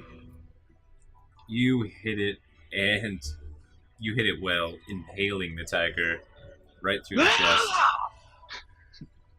Rolling almost max damage. Wow. That was good damage. The tiger rears up in a roar. Okay. And... Hold on. And Come on, work. additionally, would it be my turn next, as that was Yes, just a reaction? that is now your turn. Okay. Jesus Christ. Did not expect a fucking tiger. Okay, so I'm still very much getting used to my character sheet. Do you mind if I take a moment to go over some of the things that I have and some options? I'll try not to be too long. That's fine. Alright, so immediately getting pegged by a fucking tiger, I am going to take another swing at it. Okay. Swing. The tiger reeling back and somewhat seemingly stunned by that previous hit. It's an easy target now. Bringing the blade down. Hits. I'm gonna try and just hit it as hard as I can in the forehead as I stomp forward with threatening posture. Oh, did I roll that twice? I'm sorry, I didn't need to roll twice. You did roll it twice. Striking it in the skull did not seem to be the best place to hit it. The sword rings in your hand as you strike into what seemed like a stone. Fuck! The tiger snarls. And Furious. Yeah, with that, I'm going to use my second wind as my bonus action. Like, oh fuck. Okay. Okay, heal for 3. Got it. Roll the 1. This is fine. Oh no. The Um, tiger on its turn. Yeah. Takes a disengage to rear back, nice. and Oh wait. I hit it with an opportunity of attack, and I have Sentinel. you do. But how does that? I mean, if it takes an explicit disengage, like its movement is 0. Oh, Its movement is 0 until the start of its next turn, if I recall. oh, Go ahead and check your feet. I think I can. There we go. So For the rest of that turn. that turn. Cool. So I it's went a new second. turn. So nice. It's a new Alright. turn now. Yes. The tiger hops back, disengaging. Oh, so moving forward, another thing, I just realized I can reroll 1 and 2s for damage, and I Yes, you rolled can. 2 1s earlier. So would that second roll technically? I'll let you have that second roll, because that second roll would have technically procced, but in the future, I'm not going to be so lenient. All right, thank you. I'll continue working to memorize my sheet accordingly. The tiger roars as it jumps back, blood spewing, and it seems to almost try to vanish into the bushes. And yeah, go ahead and roll a perception. Perception.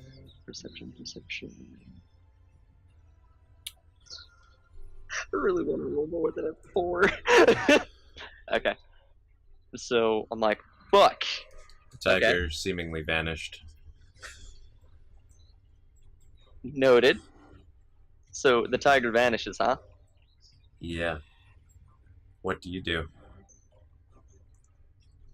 I'm going to back up to this bridge.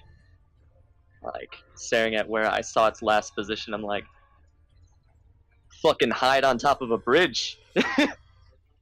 Is my thought process there. You back up to the bridge, and do you do anything else? Weapon still drawn. I'm going to back up and ready.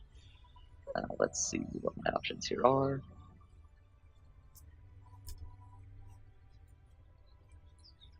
Okay, use that.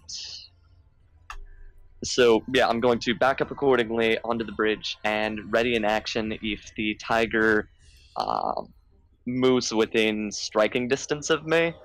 I'm going to ready to swing at it as soon as it enters my space. Okay. The readied action rule, I'm going to have it be up to very much DM discretion. In this case, I'm going to allow this. You can have your character backed up in a defensive posture. My safe space. Yeah, my safe space. All right. And at the end of your turn, roll me one more perception. Will do.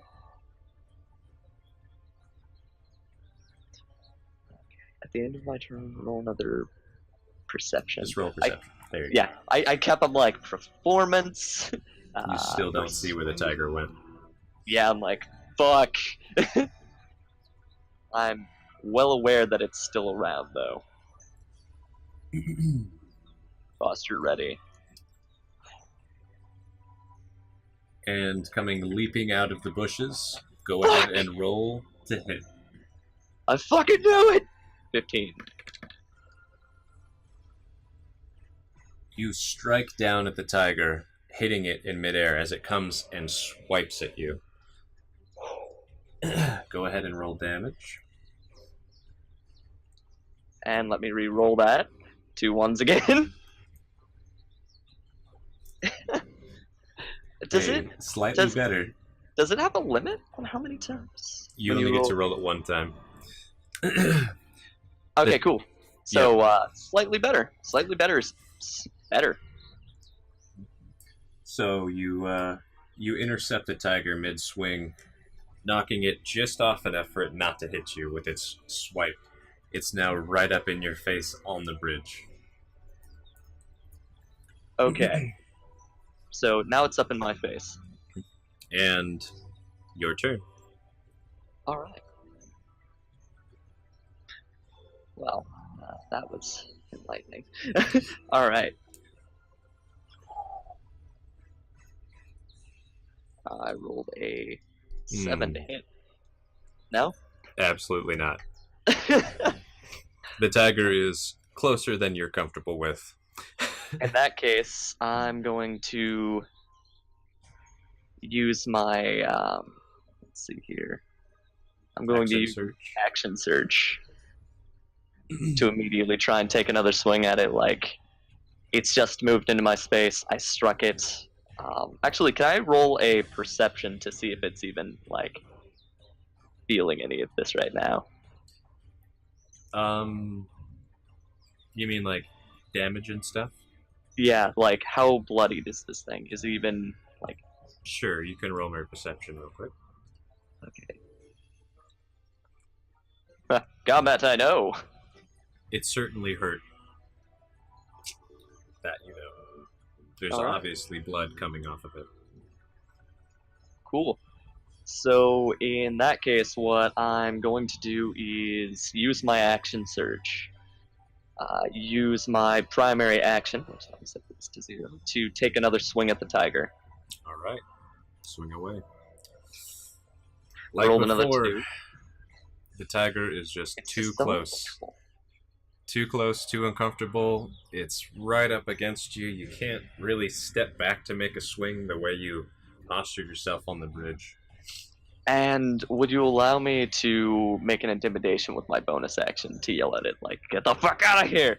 Also, so many 7s. I feel like you've jinxed me, DM. I told You'll you be there'd be very many 7s. You know, the point of having a seer and a god is you don't quite realize what they're saying until it's happening. I would allow 1 intimidation with disadvantage. You are being quite furious, but you're also looking like a panicked kid. Damn it.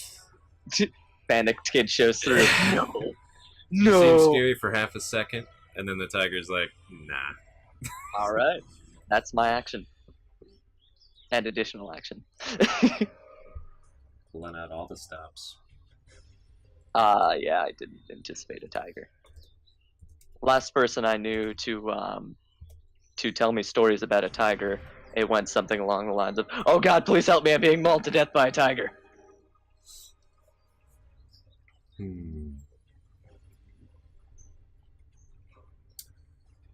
So many 7s. So many. You mean so many 2s? I just rolled a 7 as well.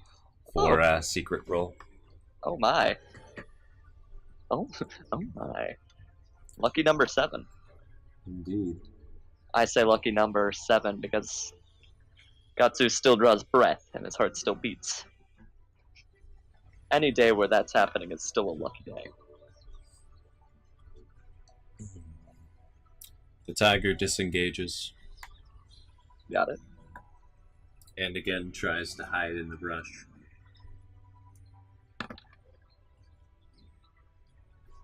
You can roll a perception if you'd like. Absolutely.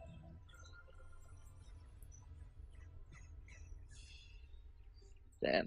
You don't see where the tiger went, but you can see its trail of blood. It looks like it ran off. It looks like it ran off. Yes. And with that,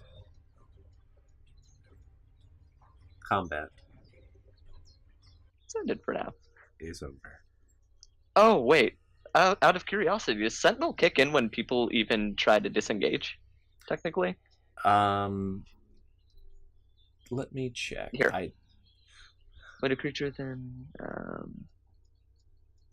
When creatures within 5 feet of you provoke opportunity attacks from you, even if they take disengaging action before leaving. So you could get one more swing at it. Shoot, I could have done that earlier, too, now that I think about it. I'll allow you one more swing. Yeah, no, being a fighter is interesting. As it's leaving. Yeah, this is a swing like, get! All right. You nick it as it's turning to run. Holy shit, 12? You hit for 12. Let me... How wounded does it look? Let because me see where it's at. If it looks... You know, you could follow that trail of blood. I'm not going to be traveling through the forest with a fucking tiger out in the brush. It got me once. I'm not going to follow it, like, too crazy. Roll a nature or a survival. Okay. Nature or survival. And I have to ask, with your upbringing, before you roll, with your upbringing, being a noble, did your family take you out hunting, or was it more focused on human combat? I was primarily focused on human combat. Okay. In fact, I have only just begun gaining skills and begun getting privy to traversing the wilds as my life thus far as a wandering Ronin. Okay. Whichever's higher, nature or survival, roll me without advantage. 7. That's a lot of blood. A lot of blood. Mm-hmm. It's up to you whether you followed it or not.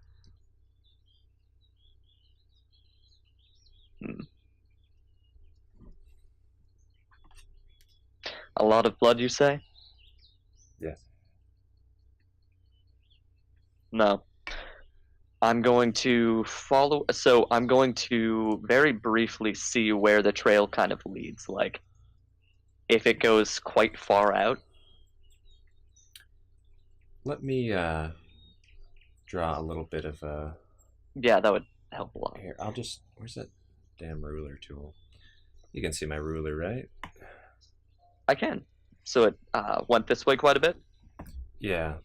So, how far would you follow the trail in that direction? I would probably follow it... let me zoom out a little bit. I'd likely follow it like 100 feet, and if it looks to keep going, like off of the trail, out of my way, I'd leave it. And how are you walking, like right along the blood trail, or how are you following it? Are you standing off the blood trail? What's your strategy with tracking it? My strategy is to be following nearby the blood trail. Ideally, almost like a bit more kind of like using brush as cover while I kind of peer over said cover in a fashion where I can like stay maybe like 5 to 10 feet, or as long as I can get like to follow this blood trail visually to make sure that I try and see this thing before it sees me. Got it. So, following the trail slowly and cautiously, you find the tiger. It's laying down, very well hidden, struggling to breathe. You hear the great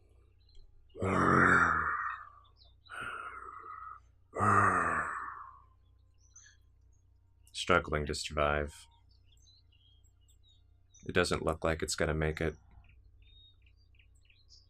The great beast is hemorrhaging. I pull my Nadachi over my head, and with a quick strike, I would aim to decapitate the beast, saying a quick prayer and trying to put its spirit to rest as painlessly as possible. Roll me to hit first.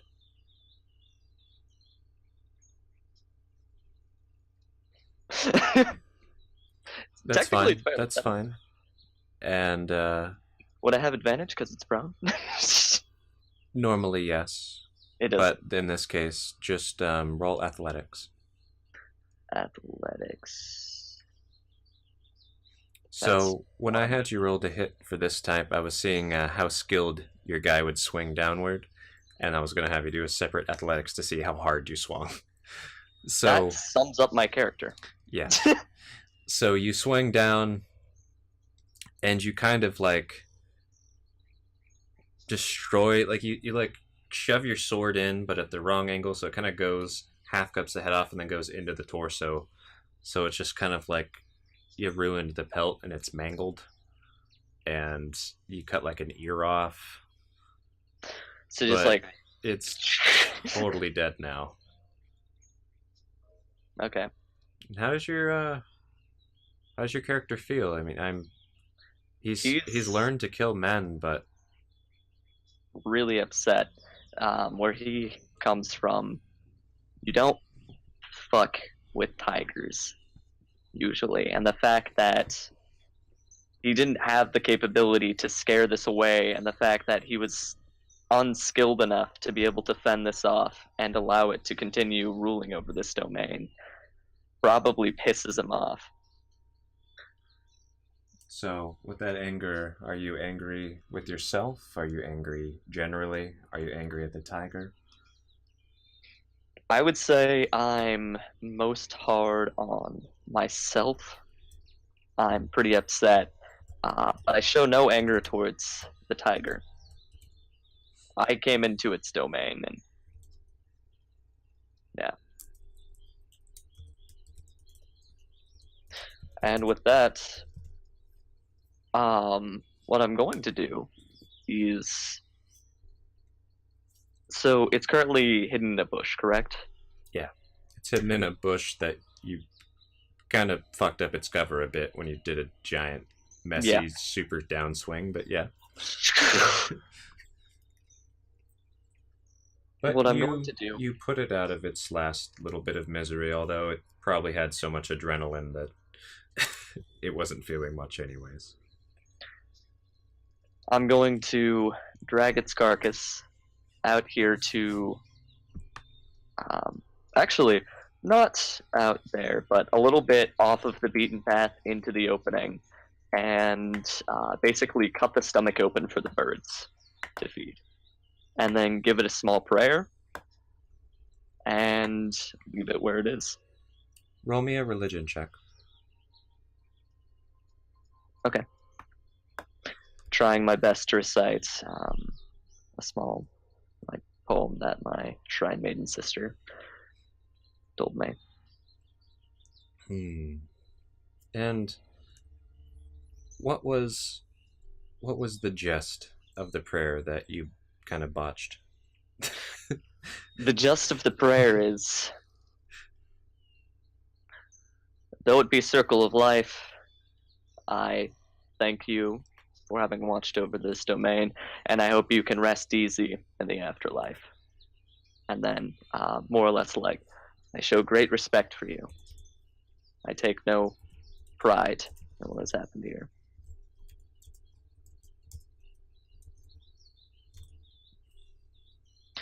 Excellent. Respectful bow, and I'm going to bandage up the wound on my chest as best I can, clean off the blood from my sword, and this time have it out. You're gonna walk around with your Nadachi just in your hands? I'm going to have the Nadachi away, but I'm going to have my Wakizashi. He's like ready to be drawn, if that makes sense. Okay. Like, it's become apparent that these lands are a bit more dangerous, even when on the beaten path. I want to be ready moving forward. As best I can. And do you resume your place on the beaten path after that encounter? Yes. I've paid my respects. I've bandaged what I can. And I will take my leave. All right. Moving back to the beaten path, I go forward.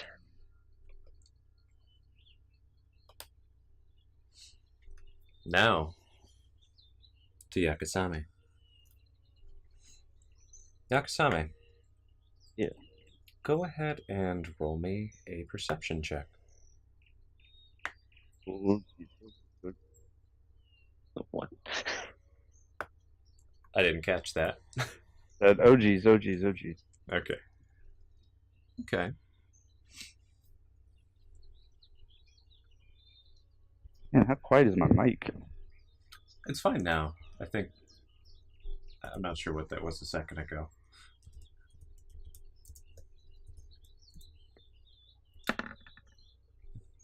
I do have a question, DM. Have I traveled to this city before? I mean, have I been around these parts? It's a great question. Would your character have motivation to wander northward to the less civilized areas, Probably not. closer Probably to stick the around the mountains? cities. Probably stick around the bigger cities. Okay. Although you might have heard tales, and with your exploration of the cities, you could be a little bit familiar with this area. I was gonna say, if I haven't been here before, I'd probably check out my lore book, see if there's There you go. any interesting points around here or anything. Yeah. And is there anything particular you're looking for? Is it for you said landmarks, or are you looking for creatures, or what sort of? Uh, uh, Nothing really in particular. Just Okay.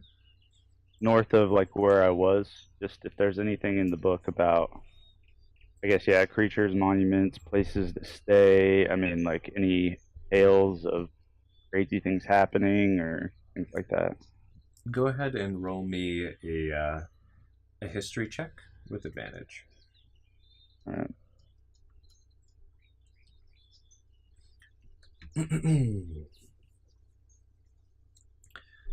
From the lore book, you know of several quite interesting locales up in the northeastern lands. Most of them a bit farther out from civilization than where you're traveling to now. That town is still within areas where people farm and civilization, though it's a little more rustic. Um, but north of this river, of this creek, is somewhat of a boundary of the wilder parts. South of the river, more civilized. The woods are more regularly patrolled by guards of local cities and towns, but they don't bother crossing the river. There's just a few points of being able to cross it that's regular and safe. And up here, you have all sorts of beasts and wild. And going off the beaten path is often a recipe for death, but it's often a way to find great and wonderful things as well. The lore book mentions that just because it's less civilized now doesn't mean that it wasn't in the past. There's been ruins, ancient temples, civilizations, lost and forgotten, scattered and rehabitated by the wildlife, the forests, the plants, and the vines. Yeah. It's a land of wonder and ancient mystery. All right. Not my forte. Certainly out of your element right now. Yeah, wee bit. Yes, but back to your perception. Yeah. With that perception, you see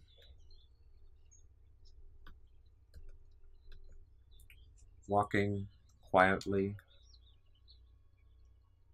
over in the trees on the north side of the bank,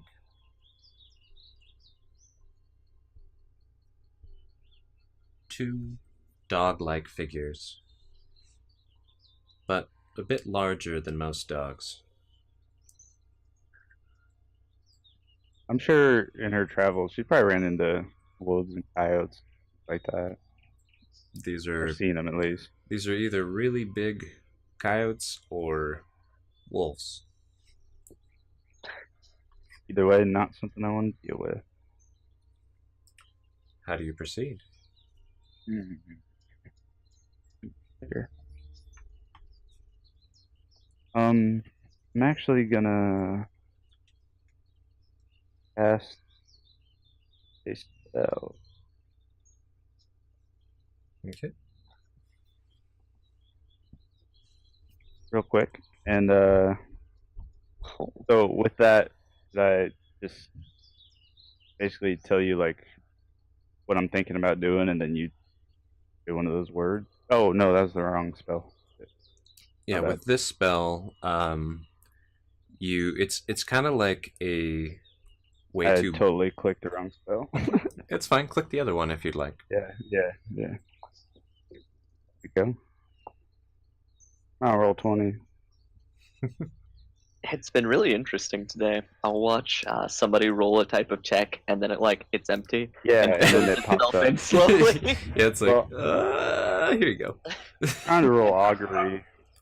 It'll probably pop up about 20 times now. You try to roll augury. You remember the dog from earlier that day. Yeah, it's not even let me do it. No, here, I'm gonna exit my character sheet. Okay. Oh, I'm an idiot. Sorry. I don't think you're an idiot, but you don't usually use characters with this many spells. Yeah. So, are you taking a minute to cast this as a ritual? Yeah, I'll take a moment, and while I'm on the other side of the bridge. Okay. Once every short or long rest. So, you cast some sticks, pulling dragon bones, laying out runic cards, or employing some type of other divine tool. So what type of stuff do you have with you? Is it sticks, runes, could I, charms, bones, cards? Could I gather some sticks on this side of the river? Bushes and like trees and Of course. just like right along the path. Mm-hmm. And are you trying to not bring attention to yourself? Yeah. Okay. Go ahead and roll me a stealth while you're doing that. Okay.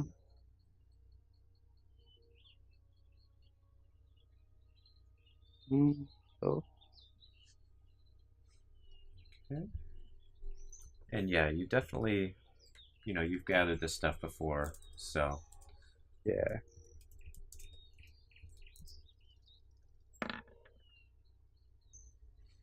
You don't seem to bring attention to yourself. They don't seem to notice you. So.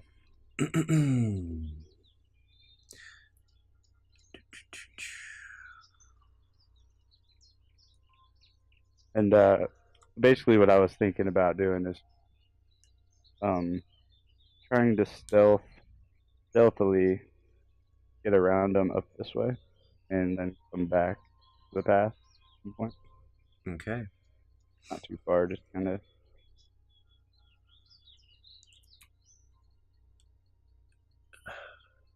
Trying to think. So, wheel and woe.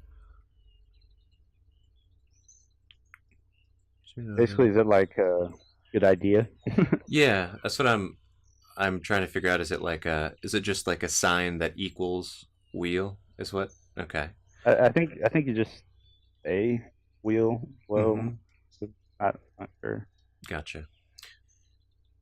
The signs seem to point to wheel for good results.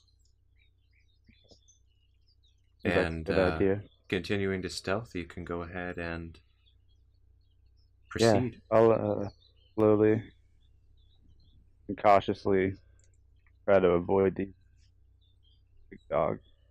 Mm-hmm. Try to get into the brush a bit. And so far, so good. Roll me one more stealth as you break from here back to the path. Ooh. Those signs, they very seldom fail you. Yeah, they're usually right. Yeah, continue my way. Nature undisturbed, you skirt around possible danger, leaving the wolves to their routines and their territory. Whew. You can enjoy the wonderful fluttering of birds. And with this extra level of sneakiness in the wild, it's almost like the nature seems more alive around you. Their Beautiful, really. birds are more comfortable, animals coming closer. Everything is as it should be in the wild. Feels good, man. And the fog of war resumes. I'd like to take a 5-minute break, if that's fine Yeah. with you guys. Do you need Sure. longer than that? No, I should be good now. Aludriea, how about you? I'm fine. All right, we'll be back in about 5 minutes. See you then, YouTube. Good day. Oh, So, Jbuck, yeah. all I'm saying, I'm excited to have Yakusame in the party because, you see everything. I know, apparently. I don't know how. I'm just like, 2, Ew. 4, also 2. I know, I feel so bad. Like I said, the only times I've seen you as a player, you just get the worst roles, man. It's really bad. It's Yeah. really bad. As a DM, Sometimes, 20s. I know, that's why I'm saying sometimes I wish your DM roles were about the same as your player roles, but not the case. Not the case at all. That was close for you, man. Fucking tiger attacked you, dude. A fucking tiger attacked me. A fucking tiger. What do you do with that? Die or kill it. Yeah. Yeah. Yeah, I saw that in the Sentinel. I was like, It technically would have stopped, but yeah, not something I'm concerned about. Yeah, for sure. That's close. I don't think, to be honest, I don't think Yakusame could have took on 2 wolves. No, I don't think I could have taken on Tiger, but I'm set up to get surprised and Yeah. punch shit in the face one-on-one. Yeah, yeah. Which is Fortunately, good that because was. your perceptions are hitting then. I don't think I've gotten over 10 for perception yet, Yeah, I don't think so either. which is really bad. Feels bad, man. Yeah, right. I might end up having a conversation with Ethan, like, and what does my character like know? Like, I want that shit to be like, your character does this because he knows. Yeah. Yeah. Good point.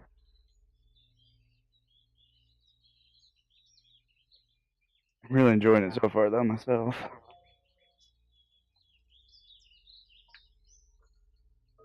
Yeah, I absolutely agree, mate. I like how you put it together with the scrolls and everything, and So spoopy. yeah, it is. I love it. And yeah, I'm liking this a lot. Yeah, I can make characters for this world.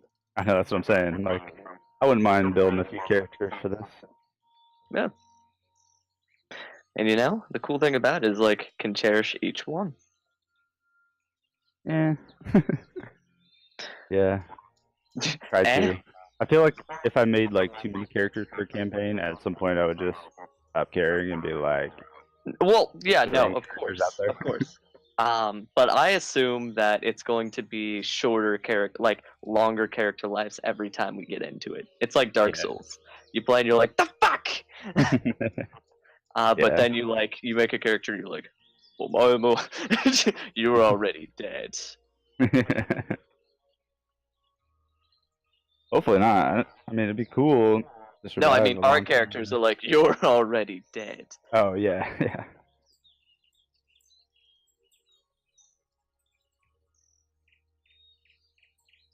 Much excite. Fucking much excite. But mostly much excite.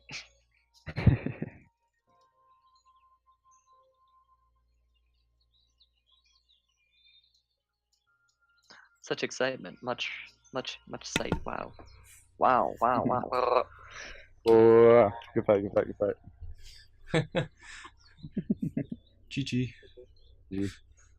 You fought well, Tiger. I'm sorry things had to end this way.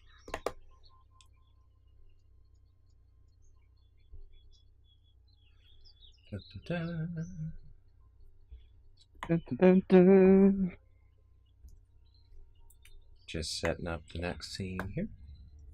Don't mind me, I'm just opening letters. Letters are like, get good. GG. My eye care people. I mean, 2 letters for a missed appointment that I've already rescheduled. I love that. You're like, oh, thanks. They said the exact same thing and they were sent a day apart. Why?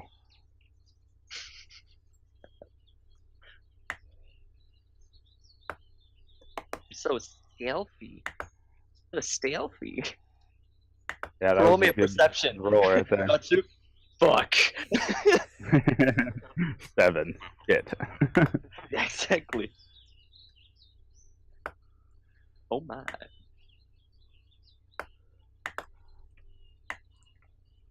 All right.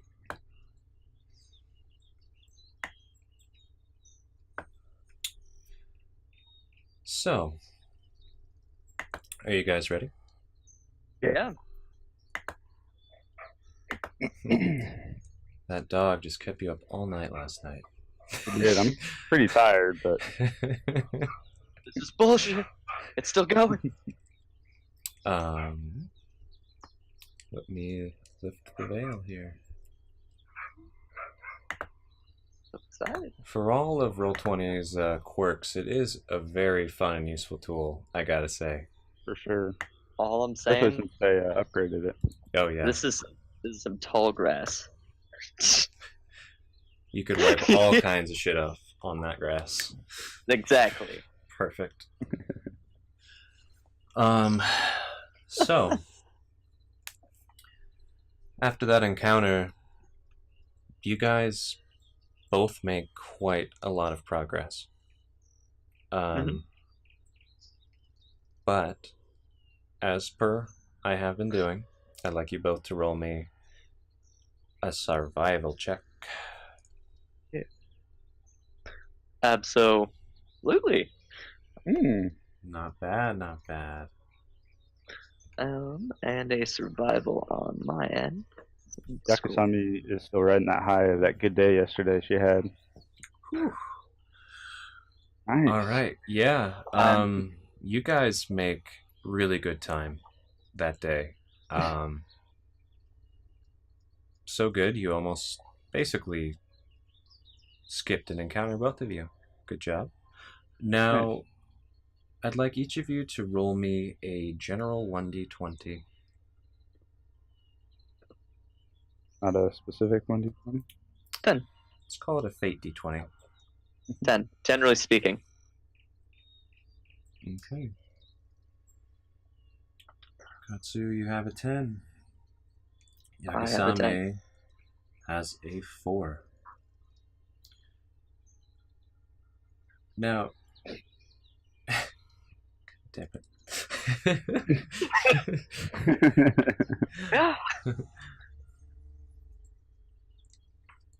Yakusame, you've been... Actually, let's see who I'm going to deal with first again. D2? Yeah, why don't you do it again? Oof. Okay. You just love going first, don't you, Katsou? Yes, actually. I find this really fitting. Yeah, I was gonna say, I feel like you would take it upon yourself. Like, this is hilariously fitting. Okay. Katsou, roll me perception. Cold sweat. Now, let's see. Okay, perception. There we go. Oh. You notice that behind you, and I'm assuming you're still just plugging ahead, just like doop doop doop doop doop doop. Yes. Behind you, there's someone trying to catch up to you, and they're waving at you. They seem really tired, like they've been following you for a while, but you're just For a like, while? yeah. What's their make? Like, What's their make? Mitsubishi 2005. okay, I've got the year. Color? No. No. So, They're wearing a robe, and it's a bit tattered, and it looks like they might be barefoot by the way that they're kind of jogging, and pretty old. oh, I slow down to a walk and allow them time to start catching up, and I hail them. How do you hail them? You there, traveler. Where are you headed?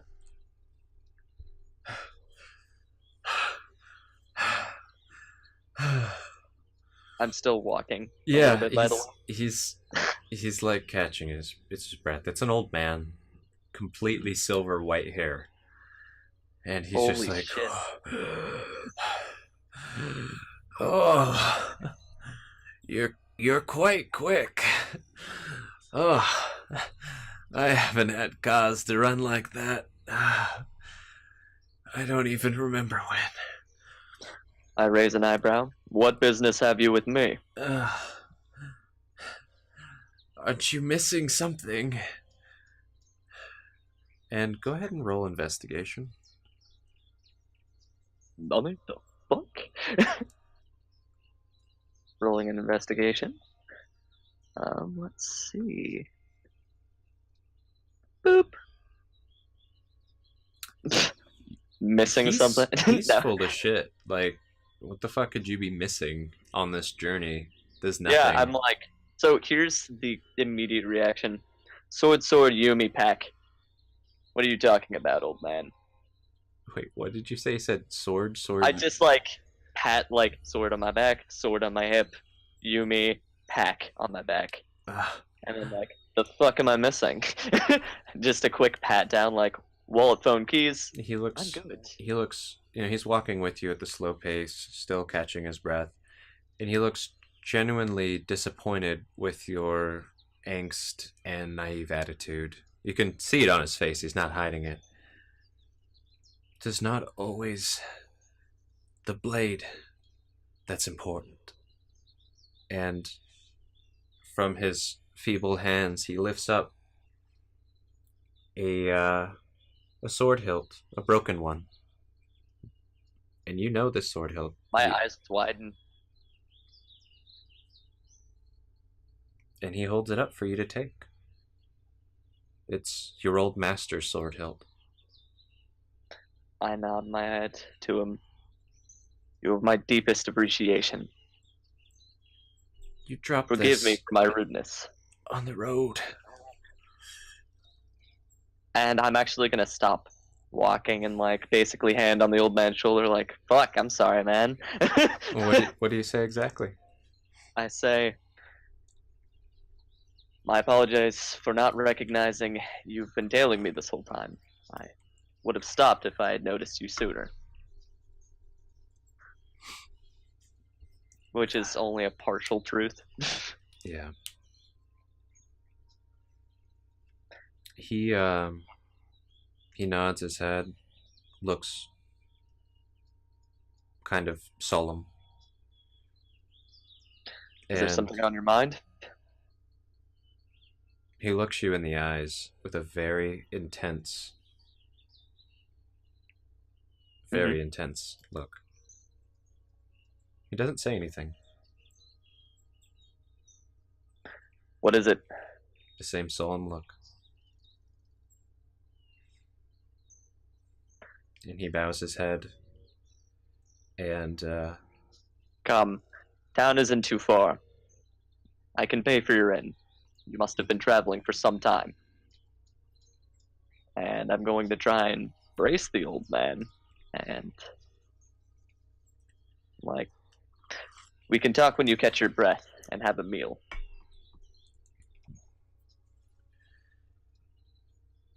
Fear not, young man. I may be old, but your payment is not necessary.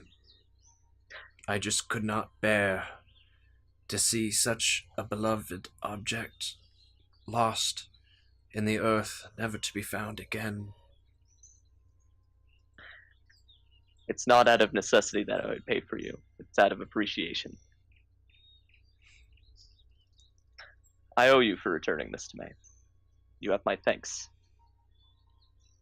Your thanks are all that you need give. And he turns around and starts walking back the way that you had come from. I didn't catch your name.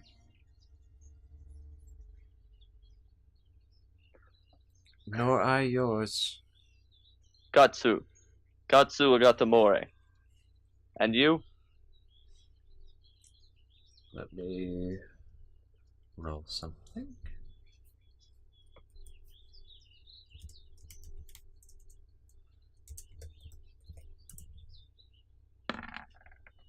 Damn kids these days. Last thing he says before disappearing into the shrubbery.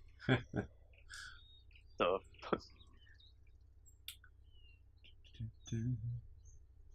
Just give me 1 second while I look something up. Yeah, no problem.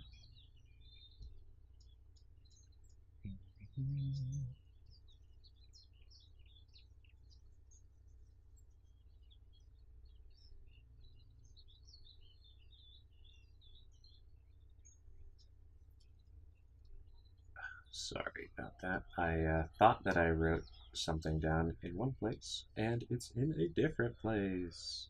So I'm trying to find it. Noted.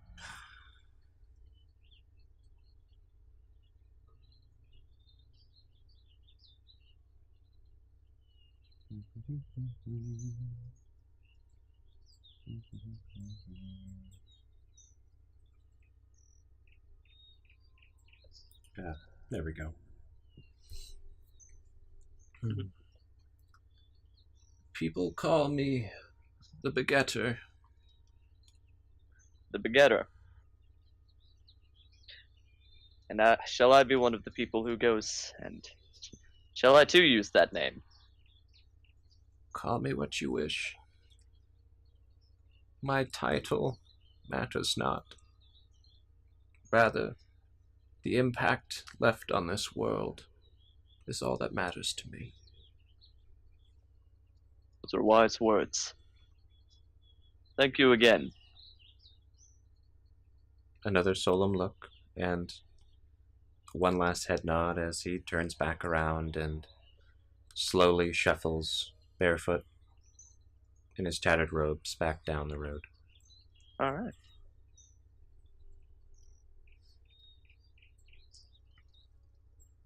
Do you resume your journey?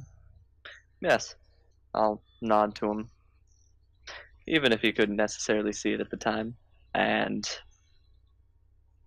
continue on my journey, picking up pace. Not as quickly as I had before at this point. Just in case somebody's following me. Got it.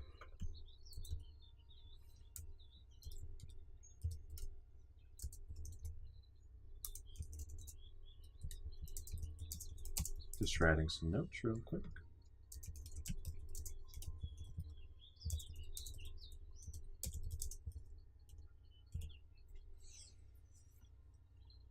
Okay. Yakusame.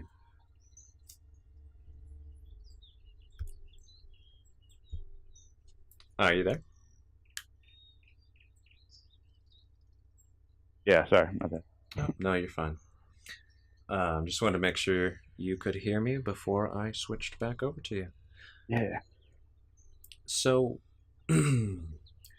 between the dog barking, the mysterious scroll, this new environment, you're focusing on being light on your feet, and all of those intricacies it takes for you to get between town and town without being harmed.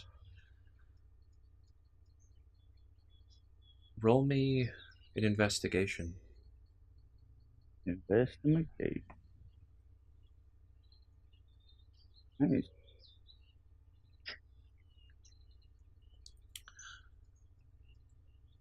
You forgot something that is probably supposed to be squeaking for food about this time. Oh shit! Oh, that's good. I look around. I kind of pat myself down. I stop what I'm doing. Pull off my pack. Look inside. Kind of look around. Like shit. Where'd he go? And roll me a perception with disadvantage. Yeah.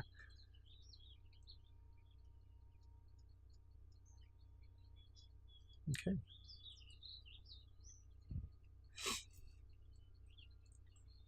You're digging into your pack, and you can hear footsteps coming down towards you from the path ahead. Are there trees and bushes around like in the picture? It looks exactly how it is. That's exactly the terrain you're in right now. I probably try to hide in the bushes and behind this tree somewhere in there. Okay. Up in there and just gonna wait a minute and see what's coming. Who it is. Yeah. So, coming from your path towards where you came from, there's a humanoid figure approaching. You can tell they're walking slowly. A bit of a shamble. Not being quiet or stealthy by any means. Walking as if they walk this trail all the time. Old, seemingly frail, tattered robes. Not to startle them or anything. I don't know how close they are. I would, You can choose how far away they are when you come out. Yeah, they're far enough away that I don't spook them too much, hopefully. Roll me a charisma check to see how spooky you are. yeah, because that would be pretty... Some tiefling bursting out of the brushes. Wow. Oh, man. Okay. Hi there. Not even that tieflingy. He, Hi. This old silver-haired man pulls back his hood, lets the sun dance through the leaves onto him as he walks beneath the trees, and gives you the most pleasant grin you've seen maybe ever. Whoa. I smile back. It's nice. He looks... I wave. Quite pleased. And as he keeps walking, he doesn't change his pace, but he looks very happy, and as he gets closer, he says,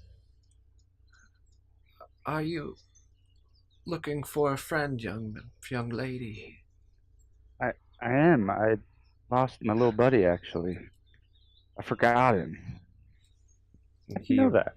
He reaches into his robes and pulls out a mouse. And with the mouse is gripping onto a clump of old stale bread, munching away. Oh my god! There he is. I'd run up to him. Your friend was getting quite hungry. And he puts his hands out for you to take the mouse. Yeah, I take him and the bread. And I hold him and kind of pet him. Oh my god, thank you so much. Does your friend have a name? Levante. It's a cool fucking name. What a wonderful name. For such a exuberant and hungry little friend. Yeah, he's always hungry. Honestly, he kind of eats a lot of my food, but that's fine. You have a How did you kind. find him? He found you. Not to worry. Hmm. I give the old man a big hug. He gives you a heartwarming hug back. Oh. Thank you so much. I don't know what I would have done without this little guy. Stay true to your heart. Be good to yourself and to others. Take care. You too. And You take care. he like gives you a nice farewell bow and continues on his way. I keep waving and saying bye an awkward length of time. You probably haven't had someone be this nice to you ever in your entire life. No, I haven't. You might even be off put by this. Like, what? This is wow. Yeah, I mean, kind like, of it's not that, but overwhelmed right now. Wow, wow. this is what nice feels like. Yep. This was what nice is. This is your heart feels warm. You feel like you're supposed to have been here. That this really is your destiny, and that you are there to make the world a better place. I'm petting Vante. Maybe we do have a destiny out here. He looks up at you, still munching his stale bread, of course. Yeah. Don't run away this time, okay? I put him in my pocket. And in your voice in your head, huh. I didn't realize we forgot Levante. Neither did I. I just kind of forgot, to be honest. Yeah, there was the dog, and the scroll, and wolves, No sleep. and the... You know, when you don't get rest, I have a hard time resting myself. I know, I'm sorry. I tried to sleep, but the dog, I just couldn't. We had a destiny to get to. I didn't want to wait. Nah. That's my girl. And, the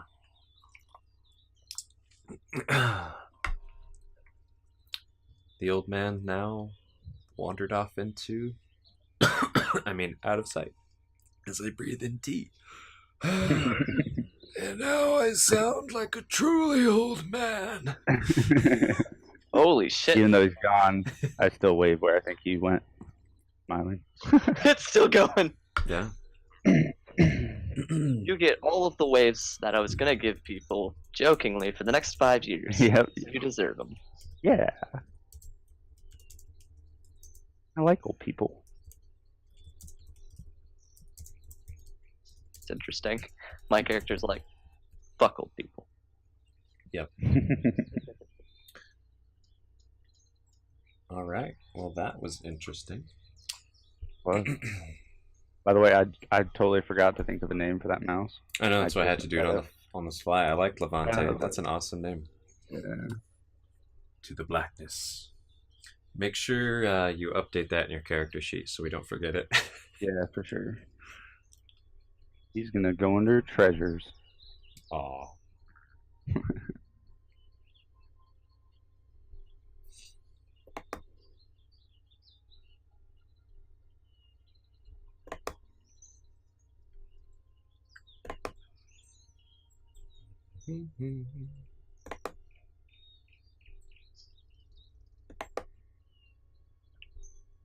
Now, setting up this next scene is going to take me a little bit. If you'd like, we can take a break, or I mean, I'll probably just chill here anyway. So we can kind of have some DM to player reflection as you have your last trek before you reach the town. What's on your players' minds? What kind of What kind of things are you guys wondering about and reminiscing about? I hope I don't get eaten. I'm sorry, Tiger. Oh, Yeah, like, kind of really wondering about this guy I'm supposed to be meeting. yeah, Who sent must be an important fucking elf. yeah, who wrote to me? How did they find me? This elf Why needs your that? help.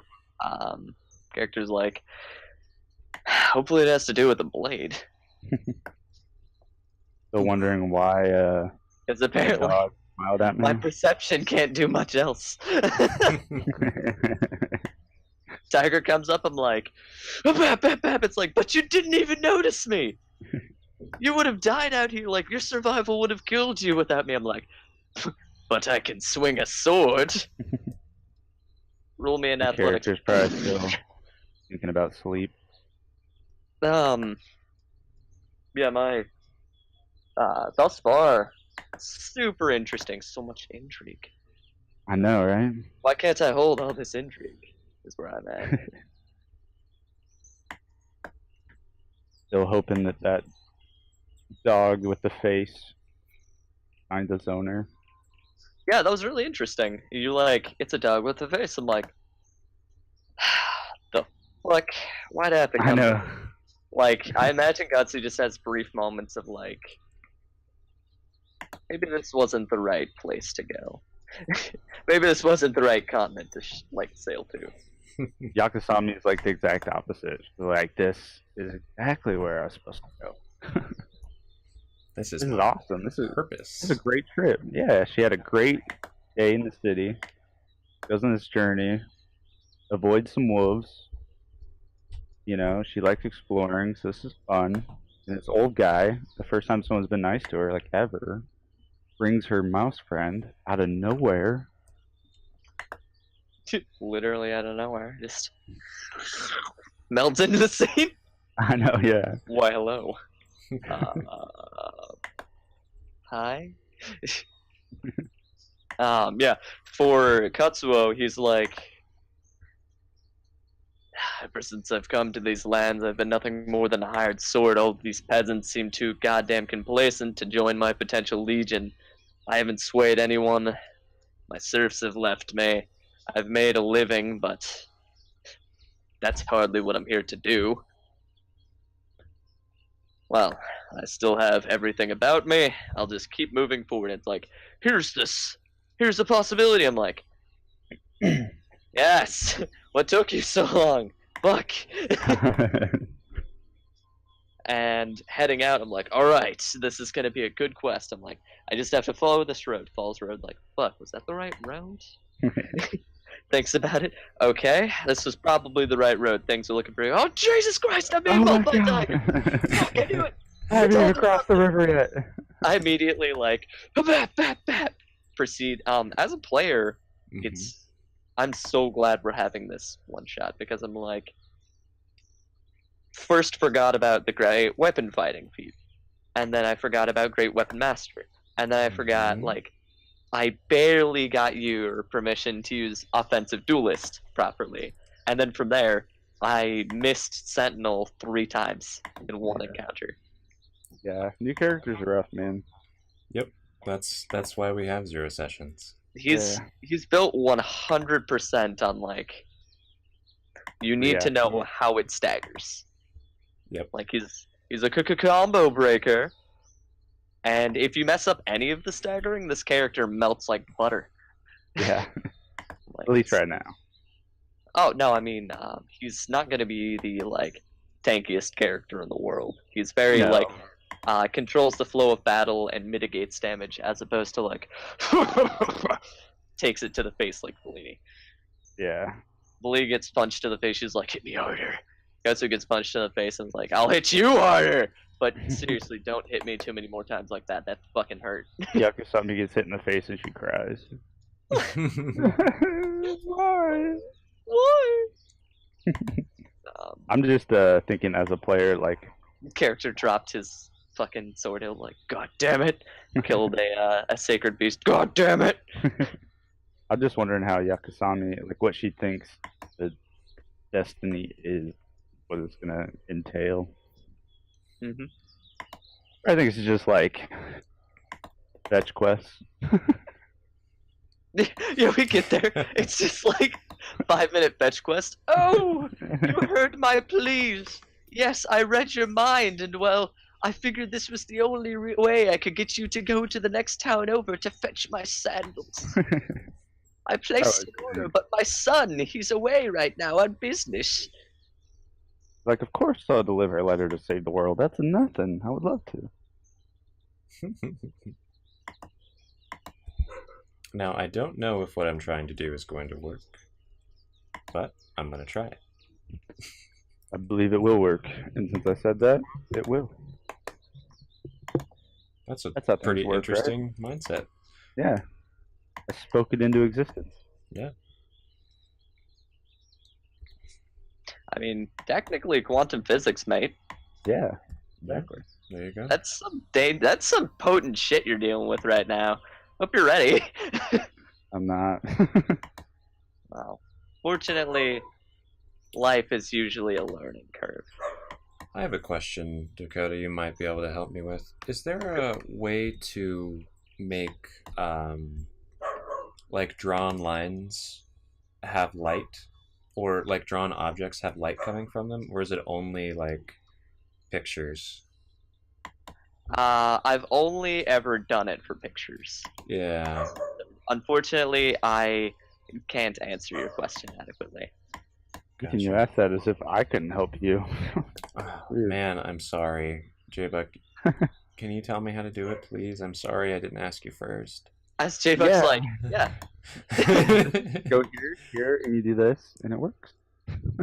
Yeah.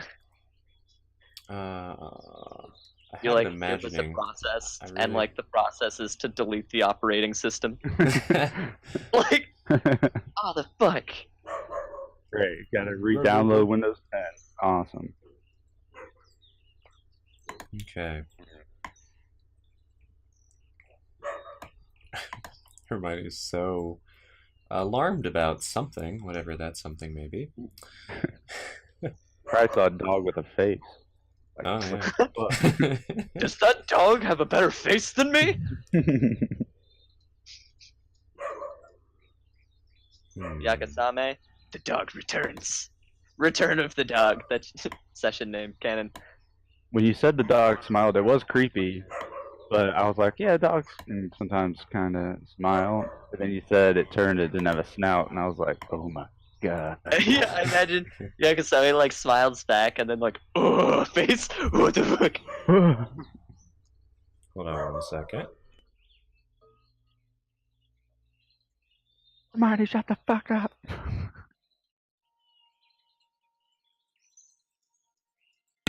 That's her, there's totally a squirrel outside bark. So, Nicole's trying to calm her down now. All right. So you can see I put you in a little loading window for now while I'm trying to get this to work, but I don't think it will. Oh, it will. You just gotta give time. You know, it's not exactly what I've imagined, but it's gonna have to do. Will it work? It will work well enough. Then I was right. Ha ha. Ha ha. All right. Did that. Cool. Let me make. Oh well, she'll just bark. It's fine. So, I'm just gonna tell you now. I'm gonna bring you to the next scene, but I don't want you to move your characters. Okay. Got it. As I move it all around. And just checking, you guys can see everything around you just fine? Yeah. Okay, don't describe what it is yet, but you can see fine? Yeah. Yeah. Okay. Yeah. Good. I'm gonna invite Hermione to come hang out with me. Hold on. I just like to think that's in Yakusame's head. Yep. So. Just to your patron, why do you keep replaying that? They're still trying to remember that story of the dog. Why though? Hermione, come here, puppy. Bark, bark! Stop it! Come here. Well, don't you? You said you wanted to hear the story. This isn't what I meant. Hermione, come. I want to hear the story, not the barking. Hermione, come here. She's totally like, dude, there's a squirrel. I'm gonna be right back. There's a squirrel. Like, you don't understand, man. I can't come here. There's a squirrel. You naive human.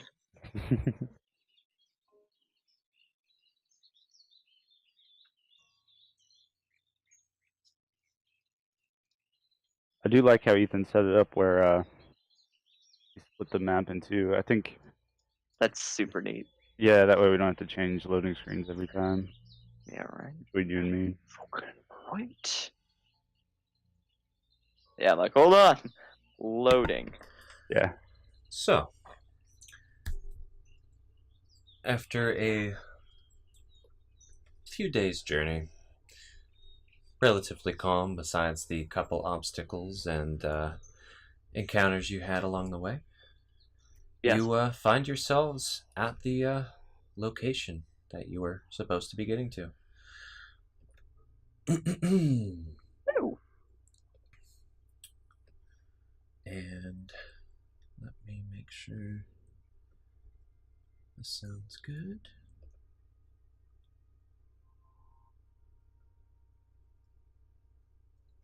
I'll have you both roll me a perception when you get into town.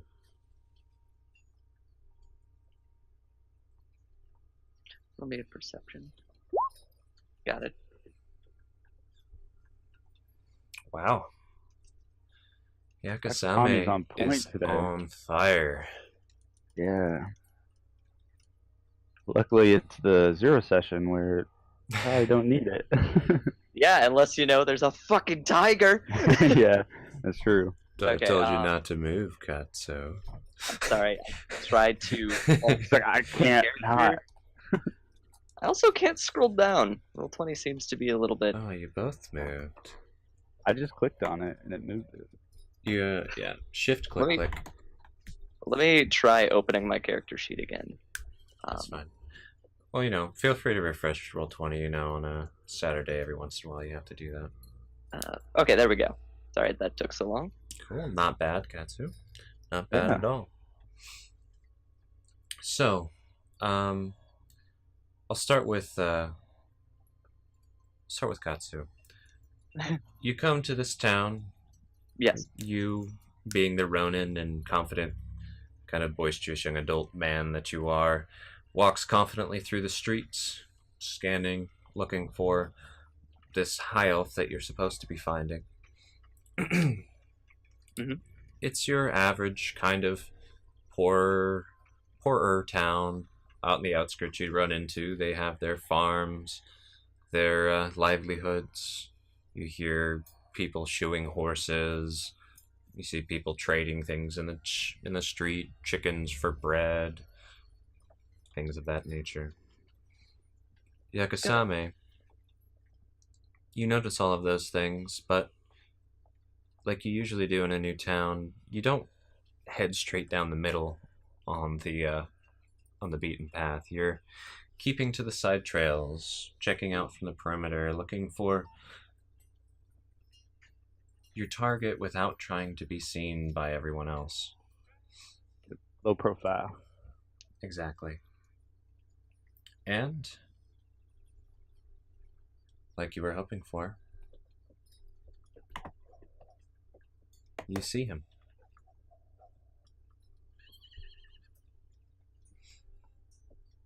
The high elf. There's a high elf for sure. Well groomed, beautiful hair, dark but exquisitely well kept. He's wearing very fine clothes, though they're quite tattered and torn up, like someone who's not dressed for adventure tried to go on one. And he's pleading with everyone around him. He's asking for help. He seems distraught. He's upset. And holy crap, you rolled a really high perception. Yeah.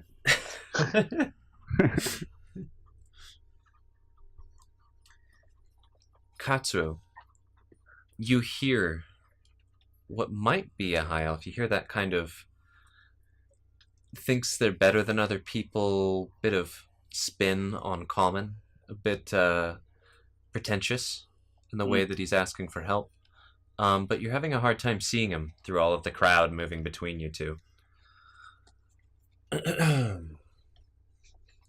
Well, now that Yakusame is here, he's kind of getting cold feet. Actually, she's kind of panicking on the inside.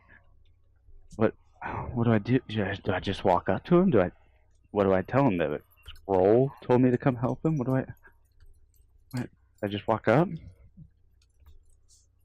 I wasn't the best at introductions. I like to let my sword fighting draw them near me. Probably shouldn't do that. Probably not this time. Maybe that'll be plan B, but... And I'd like you both to roll me a wisdom save. Got it. There it is. Wonderful. What? Apparently I stole your roll.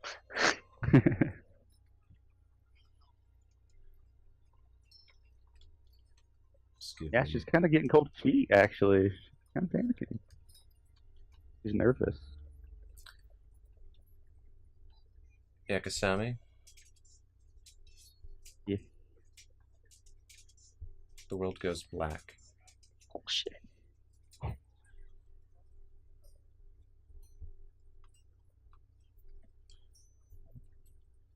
Oops. Hold on. Not that black. Not that black. You wake up and you see your headless body. Fuck. Wait, did that just illuminate everything? No, just my half. I can see my half. Okay. Oh, here's what I need to do. Boom. Whoa. Nice. I can now see a, yeah, okay. Right, well, you didn't want me to move, huh? Yeah. Oh, fuck! Sorry, mate. Yakusame, the world goes completely black. Except for... You see this high elf. He's the only thing you see now. Like, nothing else exists. There's a black plane stretching forward in all directions, and in that you see him glowing brilliantly. If you check with your peripheral vision, you're also glowing. You see him, but he doesn't see you. And Katsou.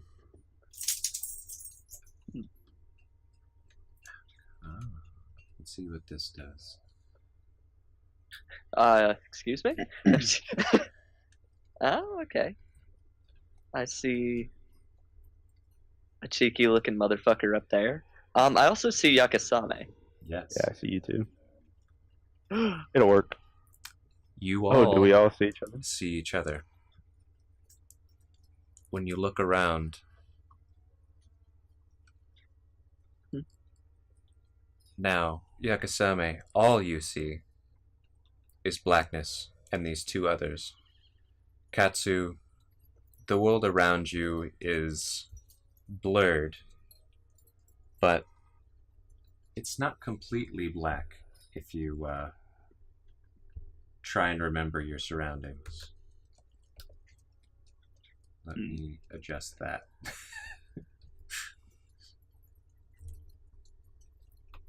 I can see a little bit of stuff.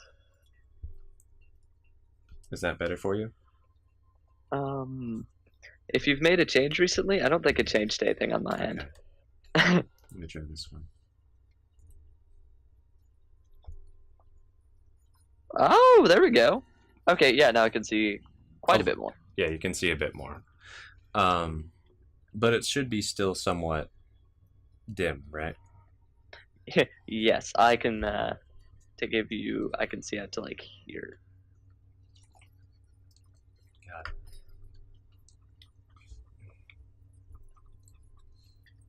it. And, sorry about juggling all this stuff, but... Oh, you're good, man. The sounds of the town fade away. It's like you three are the only things in existence that are real. You're all glowing. There seems to be almost a connection between all three of you. Magic connects you, almost, like some type of ethereal flow between each other. If you look, you can almost see what should be a line connecting each of you to each other.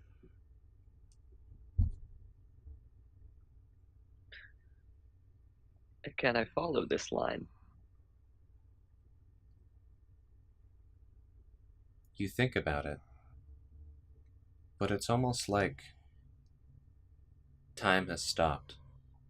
Like the only thing you can move is your eyes. You notice the other two, they aren't moving either. I'm going to inspect every detail about these other two within range in that case. Yeah, I'll probably do an investigation on these guys if that's fine. Go ahead.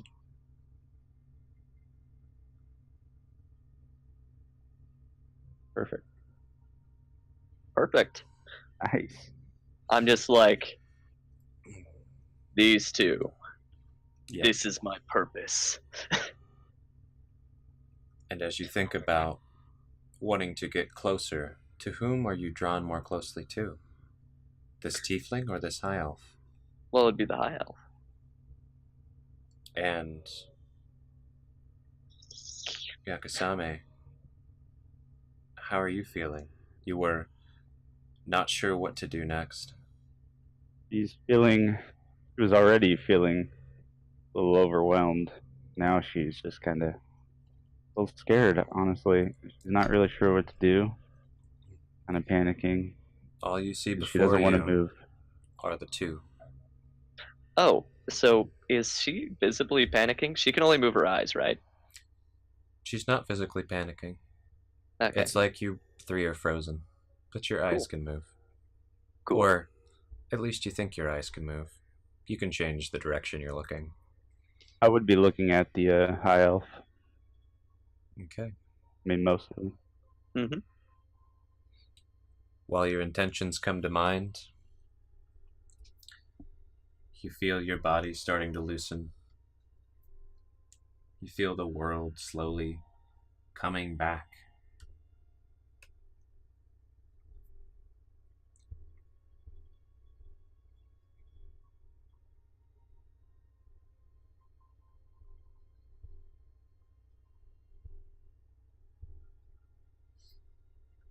And it all comes back. Give me 1 second. Yeah. Deep breath. The sound of the town is almost overwhelming now.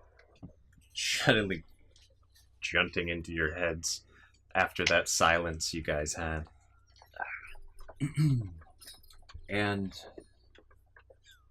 the glow starts to fade. And end scene.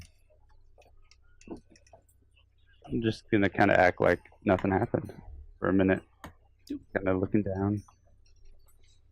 And actually, guys, that's the end of session 0. Boom. Exquisite, my lad. Nothing. Mm-hmm. Now, this, of course, was a rough live stream, which will be edited in the future at some point. But I'd like to thank anybody who might be watching this now or in the future for tuning in. I'd like to thank my unseen servant, amazing person, for just appearing with a smoothie. That was amazing. Perfect timing for that. I didn't even see it. Unseen. And you know, we should have probably done introductions at the start, but I guess we'll do them now. And I'm going to turn off this annoying town music. Bleeding of goats, some chickens. Leave this nice, eerie background.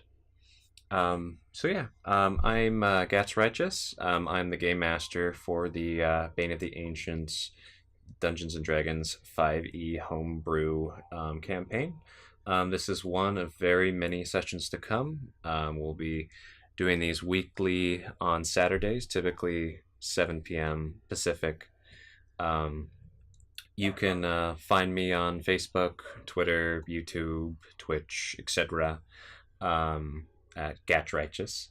And I'm part of Band of the Hawk Gaming. It's not just a gaming for video games or for tabletop or role-playing, but it's a community of geeks and nerds and creators. Website's in progress. Come check us out if you want. Again, you can find Band of the Hawk on YouTube, Twitter, Facebook, Twitch, etc. And bandofthehawk.com, right? And bandofthehawk.com, correct.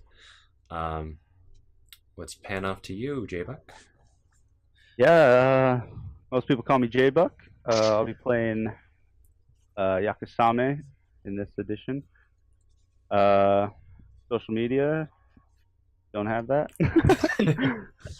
But yeah, go ahead and check out Band of the Hawk on YouTube, where we post most of our videos. A lot of gaming stuff, and like to have fun and try to build a community of fellow nerds and gamers. Thanks for coming out, people. Nice. And I am Aludriea. I will be playing Katsou during the this campaign, hosted every Saturday. Very excited to be here. Wondrous. I serve as the DM over in my own game known as Heroes of Old. I am a proud member of Band of the Hawk Gaming. I simply adore spending time with all of the other Hawks, and I look forward to more sessions of Bane of the Ancients. His game is off the wall, by the way. It's very fun. We all three play in it, and others. You know, we got Paul Garish and Teresa in there. Super crazy.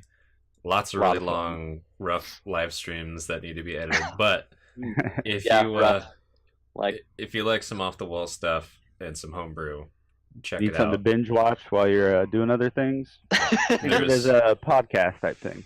Infinite content. There's so many hours, and you can find all those videos at the Band of the Hawk YouTube channel. So thanks again, everybody, and we're excited for future adventures to come. Yeah. All right. Have a good night, everybody.